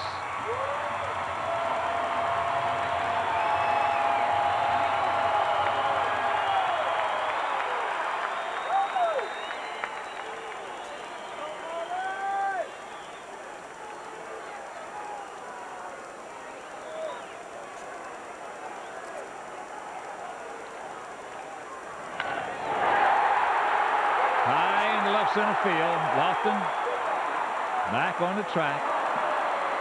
He just missed it. Sox do come up with a run. We'll go to the 8th. It's 4-3 Indians.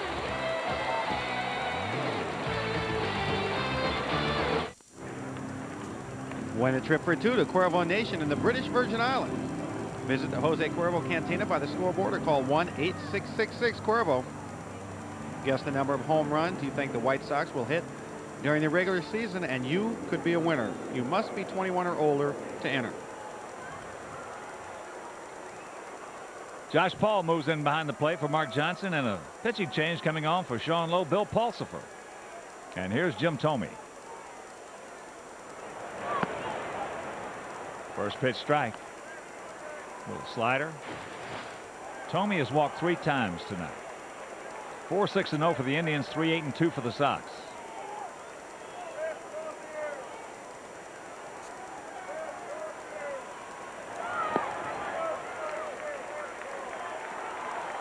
A little bigger breaking ball right there. 0-2 to the league leader in homers.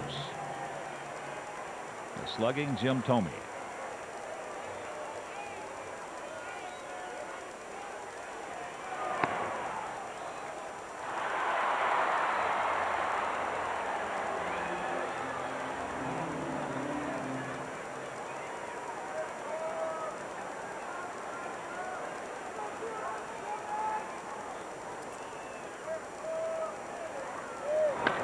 Ball hit hard right to Jose and through the wickets.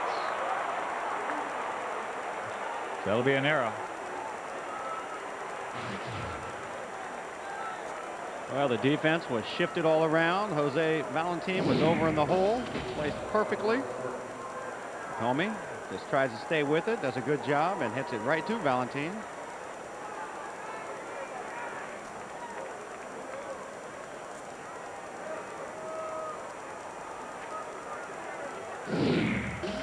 So Pulsifer does his job, and he'll depart. Kip Wells comes on, and we'll be back.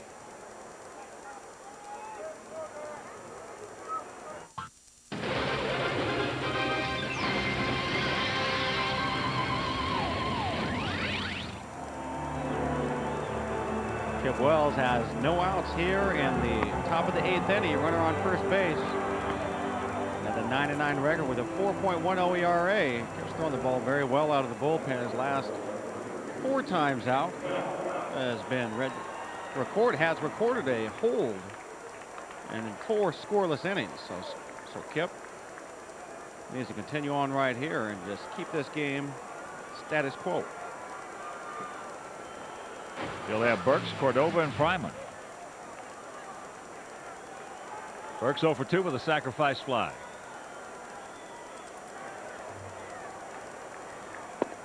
Breaking ball strike.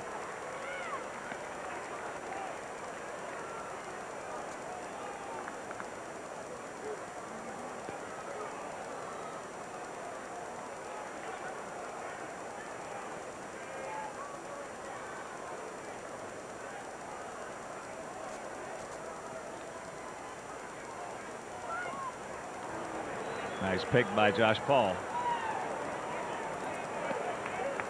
21 to count. Minnesota has come back from that 6-0 deficit. They're hitting in the bottom of the 7th inning, trailing Anaheim 8-7.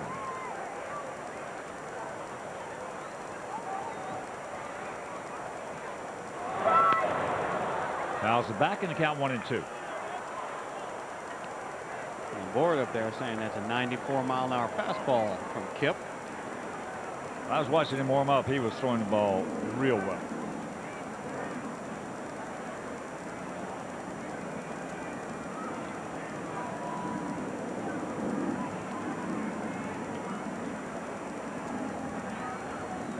1-2. Hung that one. Thank goodness he was out in front of it. Yep, Ellis Burks lets that get a little further back to the plate. Gets the hands inside of that ball. Ouch. Ellis has always been a real good mistake hitter. You make a good pitch on him, you don't get him. You make a mistake or anything looks like it, the ball gets away from Paul.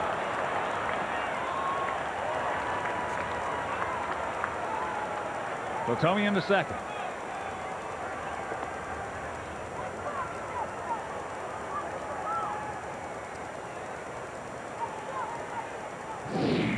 Last pitch. Good hard cutter from Kip.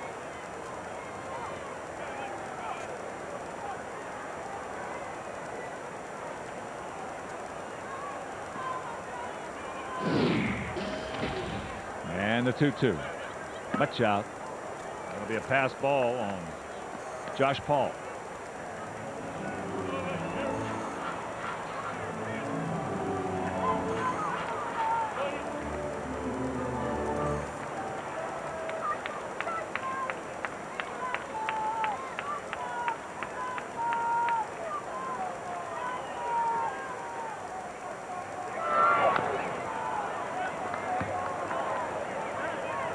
Jim Thome standing on second base. And it's all because the defense of the Sox have pretty much put him there. The error and then the pass ball. A couple of gifts right here in this inning with no outs. Well, Kip's just going to have to make some pitches and pitch out of it. Pops him up right side. Maggs calling off Ray. He's there, makes the catch, one down. And he made a good pitch. So a big out.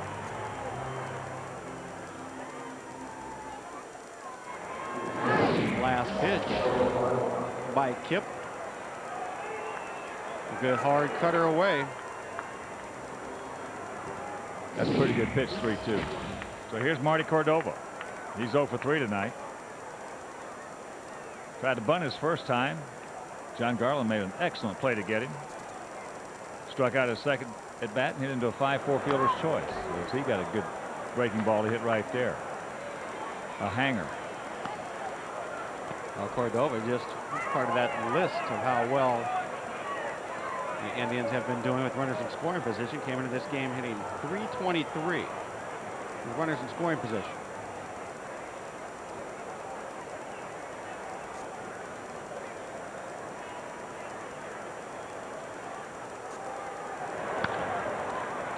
Very quickly the count.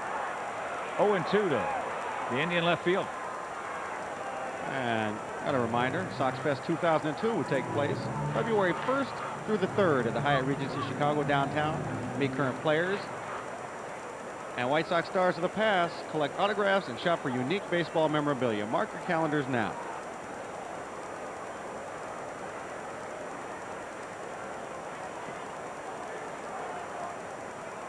The 0-2 pitch.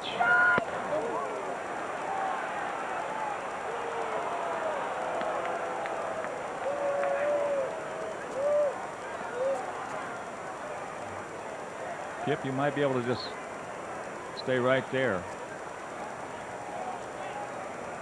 and get him on that high fastball up out of the zone. Yeah, good call. There it is. He's gone.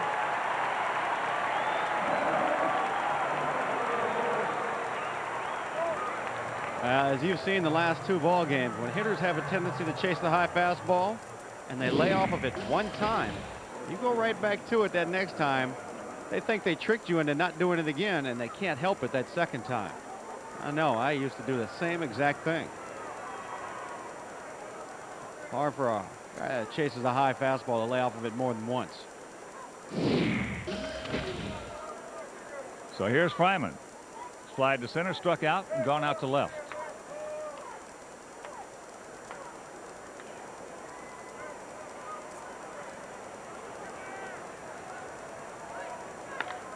That's into right field. Mag's got a good jump. He's there. Makes the catch. So Wells pitches over it. We'll go to the bottom of the 8th. 4-3 Indians.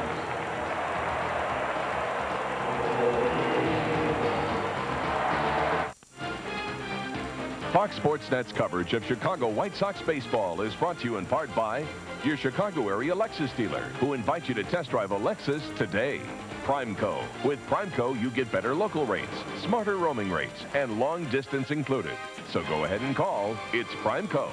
AT&T Broadband. And by Hyundai, where driving is believing. Test drive one at your local Hyundai dealer today. As you check out our Fox Sports Net tail of the tape, 4-3 Indians here in the bottom of the 8th. It'll be Canseco, Lee, and Singleton to face Denny's. Baez. Colbert Cabrera goes in the ball game in left field for Marty Cordova. Outfield spread out, straight up. Canseco 0 for 3 tonight. He struck out, grounded to third, and popped to first. Big rip. Looking for it, got it. And just couldn't do anything with it. Great time for Jose to flex those big muscles of his and run into one. Even this up.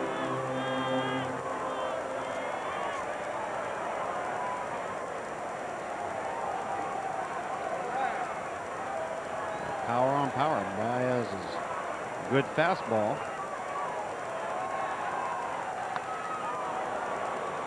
That one at 95. A little better pitch right there. That was on the inner half, up. Tough for Jose to get to. I don't know how he is, DJ, but I'll tell you one thing. This Baez, he has got a tremendous mound presence. That's low. Boy, he looks like he is just a very confident young man. Yeah, pretty smart, I'd say, out there. Think through some situations, I'd imagine.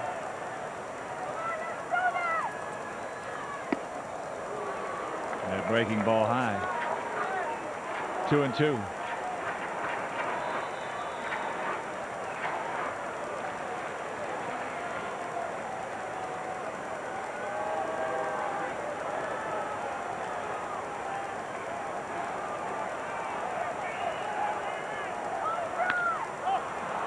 Got in on him, jammed him. Travis Fryman.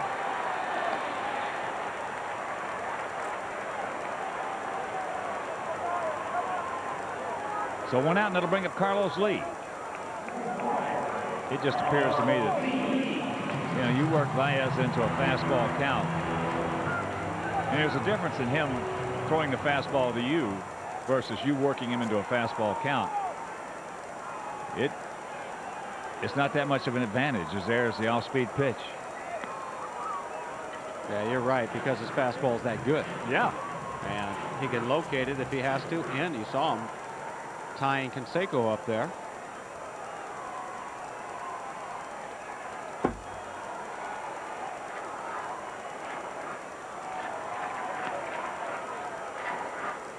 And we had an email last week. We talked about that earlier, and there's a huge difference in the pitcher throwing the fastball to you or you working into that count. When a hitter works a pitcher into a fastball count, he's just got that peace of mind and that confidence, and he's looking for it. He gets it. And most of the time, with most guys, you can do something with it. Well, this guy, that's not so much the case. Now, again, also, he's got a very fast, quick motion, which adds to making it a little harder on the hitter. Ground ball, Tomey. Baez right where he should be.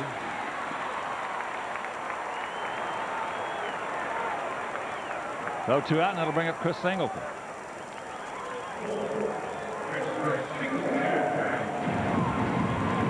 Chris 0 for 3 tonight. Chris is grounded to short, flying to right, and struck out.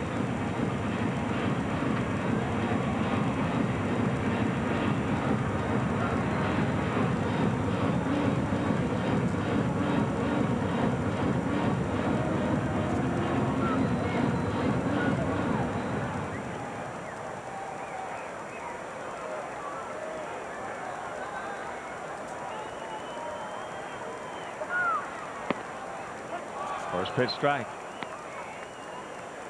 Right on the outside edge of the outside corner.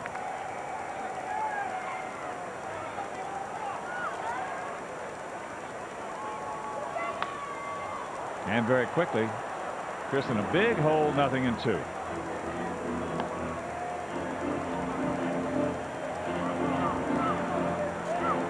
Brewers came back to defeat the Astros 4-3 at Miller Park. Cubs beat the Braves 5-3 in Atlanta. As that's popped up, Cabrera coming on. He's there, makes the catch. So Baez very quick. 1-2-3-8. We're into the ninth, trailing by 1.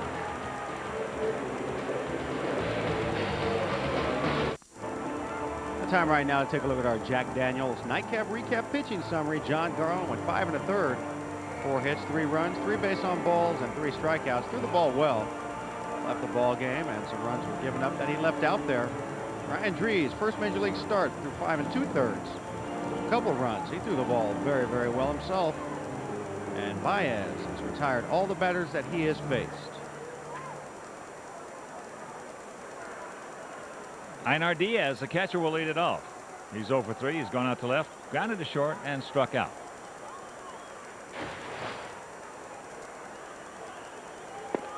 First pitch strike. Right there.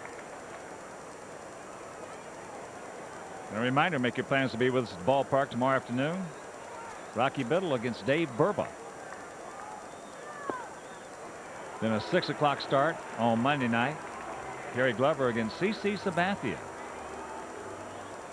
Youngster just turned 21, 6'7", 260-pound left-hander. If you can't make your plans to be with us at the ballpark, we'll have both those games for you right here over Fox Sports Net.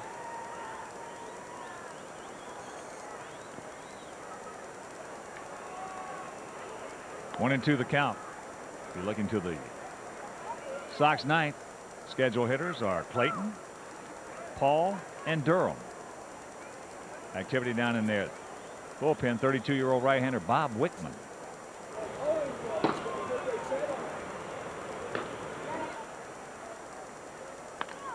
Good pitch, jammed him, and nothing you can do there. Good pitch by Kill. Meanwhile, the leadoff single. We saw last night, and we've seen it before, that Diaz has the ability to fight pitches off over the infield. Last night's ball game, he drove in 2 runs by just blooping one over the infield. That's exactly how he does it. You see pitch tracks. Dick Wells makes a great pitch. Diaz just hits it off the handle, puts a good level swing on it, and then he gets enough muscle on it to get it in the outfield. Here's Kenny Lofton. He's 2 for 2. Stolen base, and he scored a pair. There's the bunt. Jose's only play is going to be the first in time, so the sacrifice 5-3.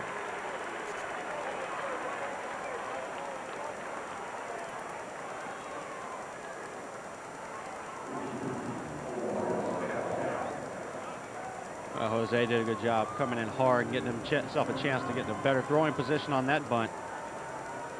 And Josh Paul busted butt to get down to third to cover in case Diaz decides to just keep on running into third base. Josh's job to be down there covering.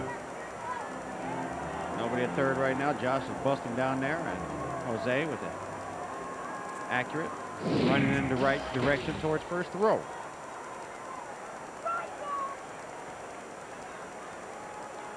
Here's Vizquel. 1 for 2 with 2 walks. One of them was really big. That was that walk in the 6th inning, and he scored.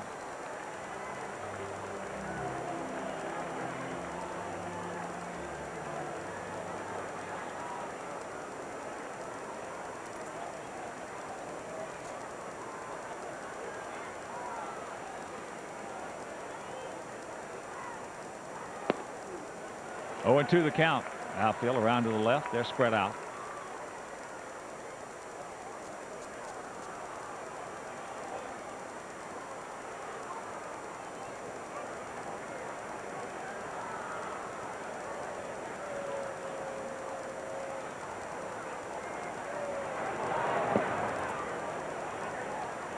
curveball low.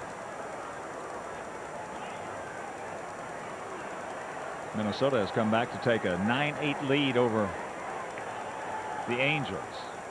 Anaheim hitting in the top of the 8th. Minnesota playing the way they were earlier in the year. You look up and see they were trailing by a lot, and check it a little later, and they're on top.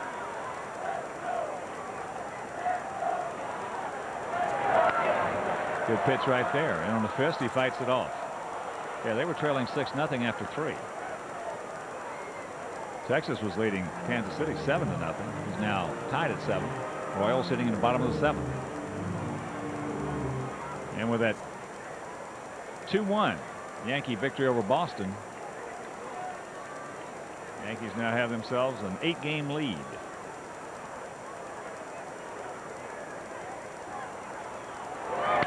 Ground ball right side. 2 down.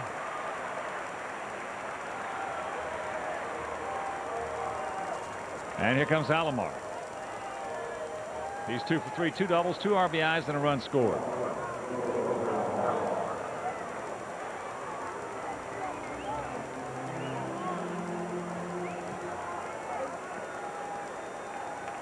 And they're just going to go ahead and put him on to get to Gonzalez.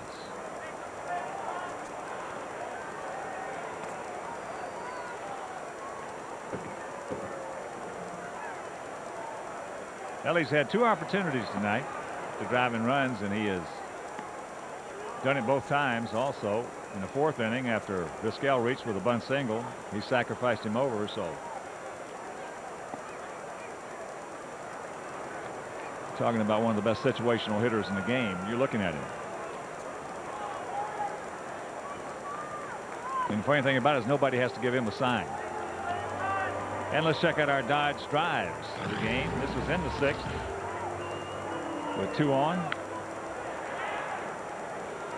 That was a double. And now he goes to left field with that RBI double.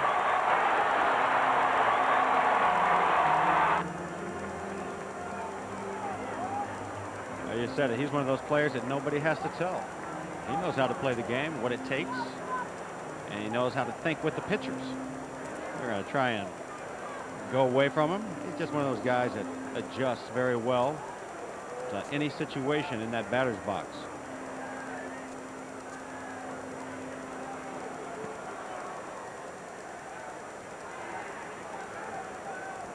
So Nardi out to talk to the 24-year-old right-hander. All he does, we'll take a few other scores for you. Cardinals scored 1 in the top of the 1st in Los Angeles. Extra innings in New York. Mets are tied at 2 with the Marlins. Pittsburgh shuts out Cincinnati 7-0. Philadelphia back into a tie with Atlanta as they beat Montreal 4-1. Giants beat the Rockies 2-1.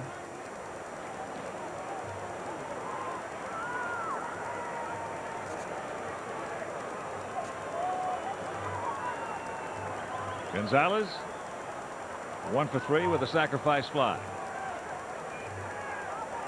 And there goes Alomar.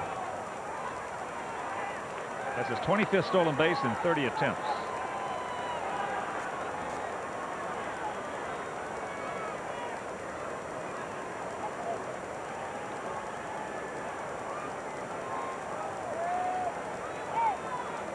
Well, Gonzalez has not seen that very often in his career. Man on third, 2 out, and they walk somebody to get to him. No, that is a very rare occasion that he probably welcomes openly. He's a guy that rises for the occasion. Yes, he did.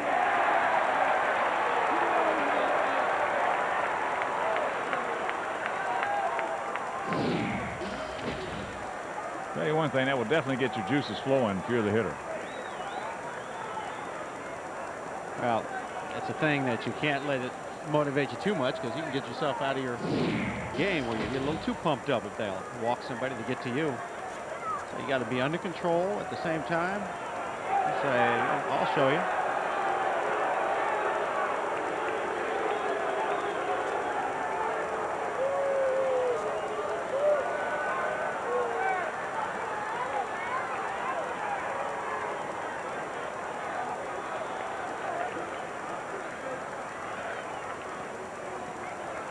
The 1-1. Curveball low. 4-7-0 for Cleveland. 3-8-3 for the Sox.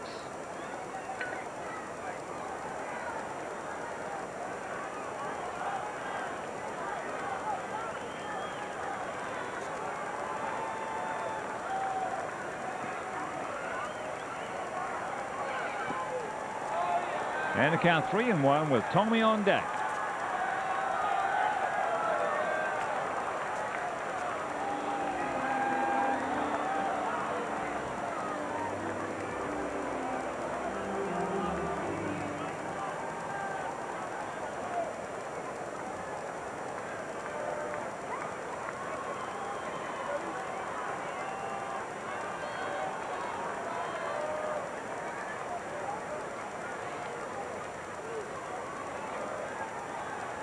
Yeah, Gonzalez.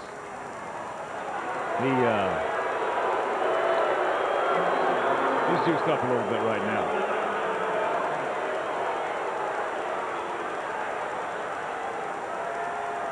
I just hope he takes him right out. He's out there messing around.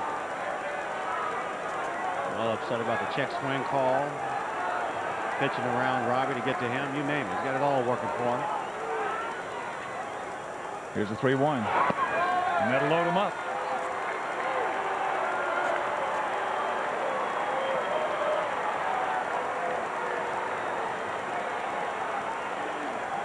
So here's Tomey. He has walked 3 times and reached on an error leading off last inning.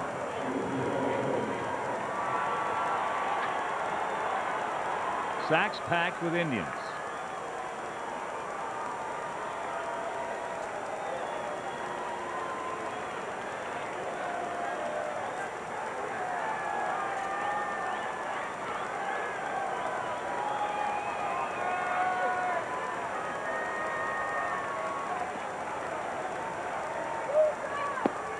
First pitch strike.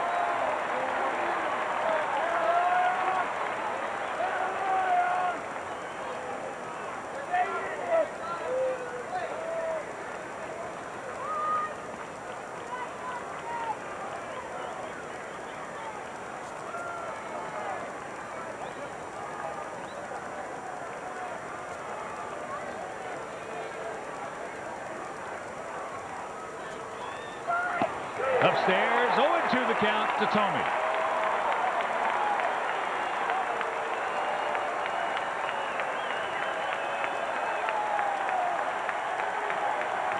It would appear that Kip Wells knew what he was doing, trying to get around Juan Gonzalez to get Tomey, but both these hitters started the game hitting very well with runners in scoring position.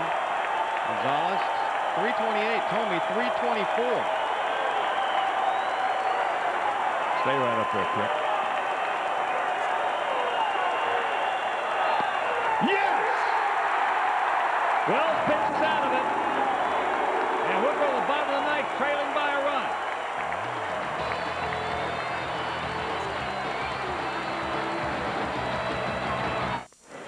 Bottom of the ninth inning, 4-3 Indians. And a reminder, the director for Chicago White Sox baseball on Fox Sports Net is James A. Angio. Our producer is Ron Stordo. Associate producer Dave Ross. Stage manager is the mayor, Mean Joe Groove. Production manager Moheen Ramsey. And our executive producer is Dan Lafferty. The closer for the Indians out there on the hill now, Bob Wickman. Got himself a 1-run lead. He's going to try and keep it right there. He's on for the 60th time. 4-0 record, a 2.70 ERA, 26 saves and 29 opportunities. Got 58 strikeouts and 56 2/3. Giving up 4 long ones, only 13 walks. So Wickman, he's been throwing the ball very, very well. He's got the bottom of the Sox lineup right here in Clayton, Paul, and then up to the top with Ray Durham.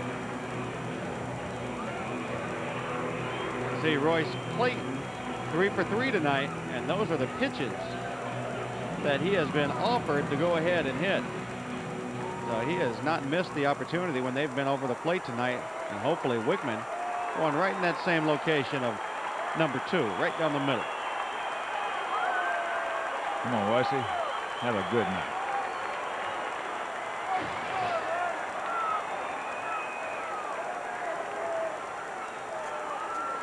Outfield, straight up, spread out.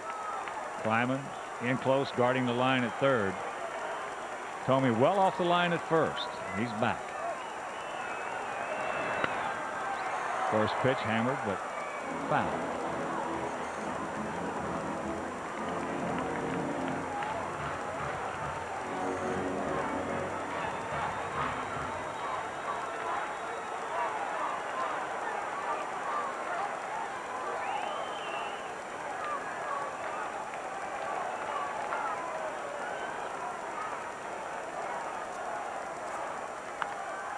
Very quickly, 0-2. Now Royce has really got to cinch it up and hunker down. Right now, Royce has just got to go to defending your zone mode. 0-2. And stay inside the ball and get it back up the middle the other direction. And hope that Wickman just hangs one out there to be hit hard.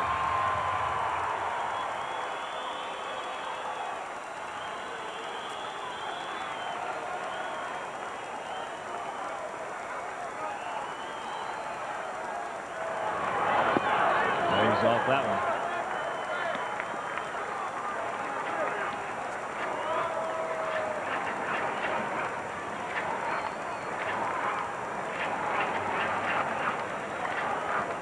Wickman trying to nail it down for Ryan Drees, making his first major league start tonight.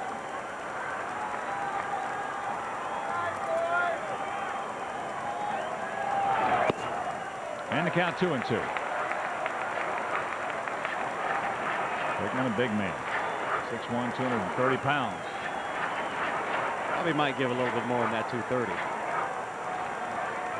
Played with Bobby in Milwaukee. Good guy for a team. This is a team player.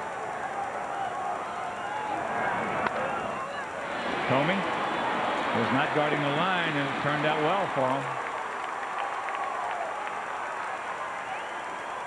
He's guarding that line. That's a base hit. Yep, Thome. We talked about him before, but he holds his own over at first base fielding. He gets himself in a perfect position right there to backhand that ball, and saw Wickman was having to bust to get there. So he wisely says, you know what, I can beat him there. I'll do it. Well, that should be a common occurrence with first baseman, but it's not.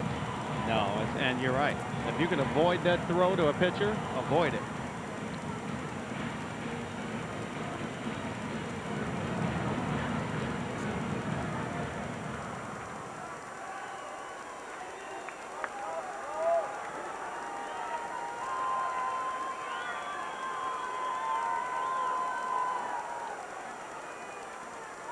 Josh Paul making his first plate appearance, takes ball one. If you're just joining us, Sox early on in this ball game had some golden opportunities to cash in on, and they just couldn't do it.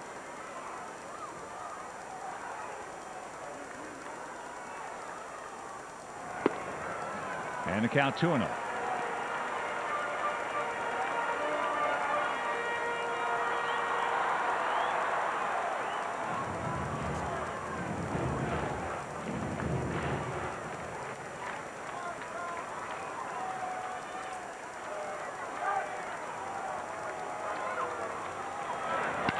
All hit in the hole. Vizquel down very quickly to one knee. The peg. And they get him. 2 out. And Josh just needed one more step by Vizquel to go ahead and beat this ball. You'll see how close it is. Just barely got him. Good call by Brian Runge. He's right there on it. And then stays with it as Thome was going to take it out of the mitt and dropped it. So with 2 out, nobody on, it's up to Ray to keep it going. He's 1 for 4 at a first inning double. Kleiman right on that line and in close at third. First pitch strike.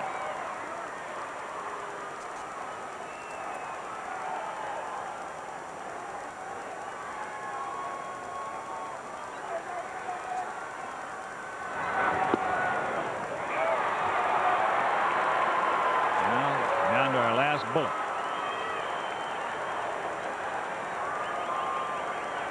Oh, and 2 the count. Come on, Ray. Go to work up there. They're on for holes.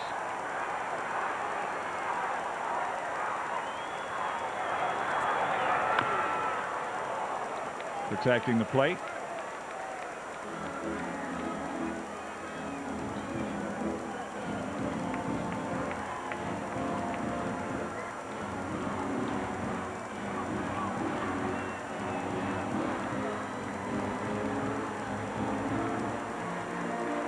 That long, slow walk behind the mound, trying to pick up his 27th save and even the series up at a game apiece.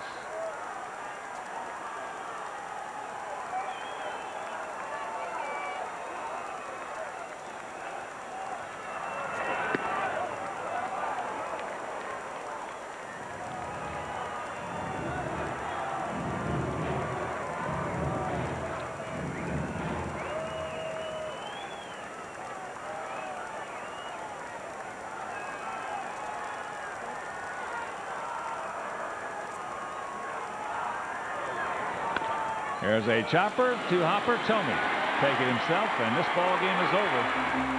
So the Indians come on. Sox led it 2-0 after 5. Indians with 3 in the 6th, 1 in the 7th. And they win it 4-3. Final totals for the second of this 4-game set. For Cleveland, 4 runs, 7 hits, no errors. They stranded 10. For the Sox, 3 runs, 8 hits, 3 errors. They stranded 7. Drees the winner, his first major league victory. Garland takes the loss. He is 6-5. Credit Bob Wickman with his 27th save. Right now, let's go back to downtown Chicago and Gail Fisher.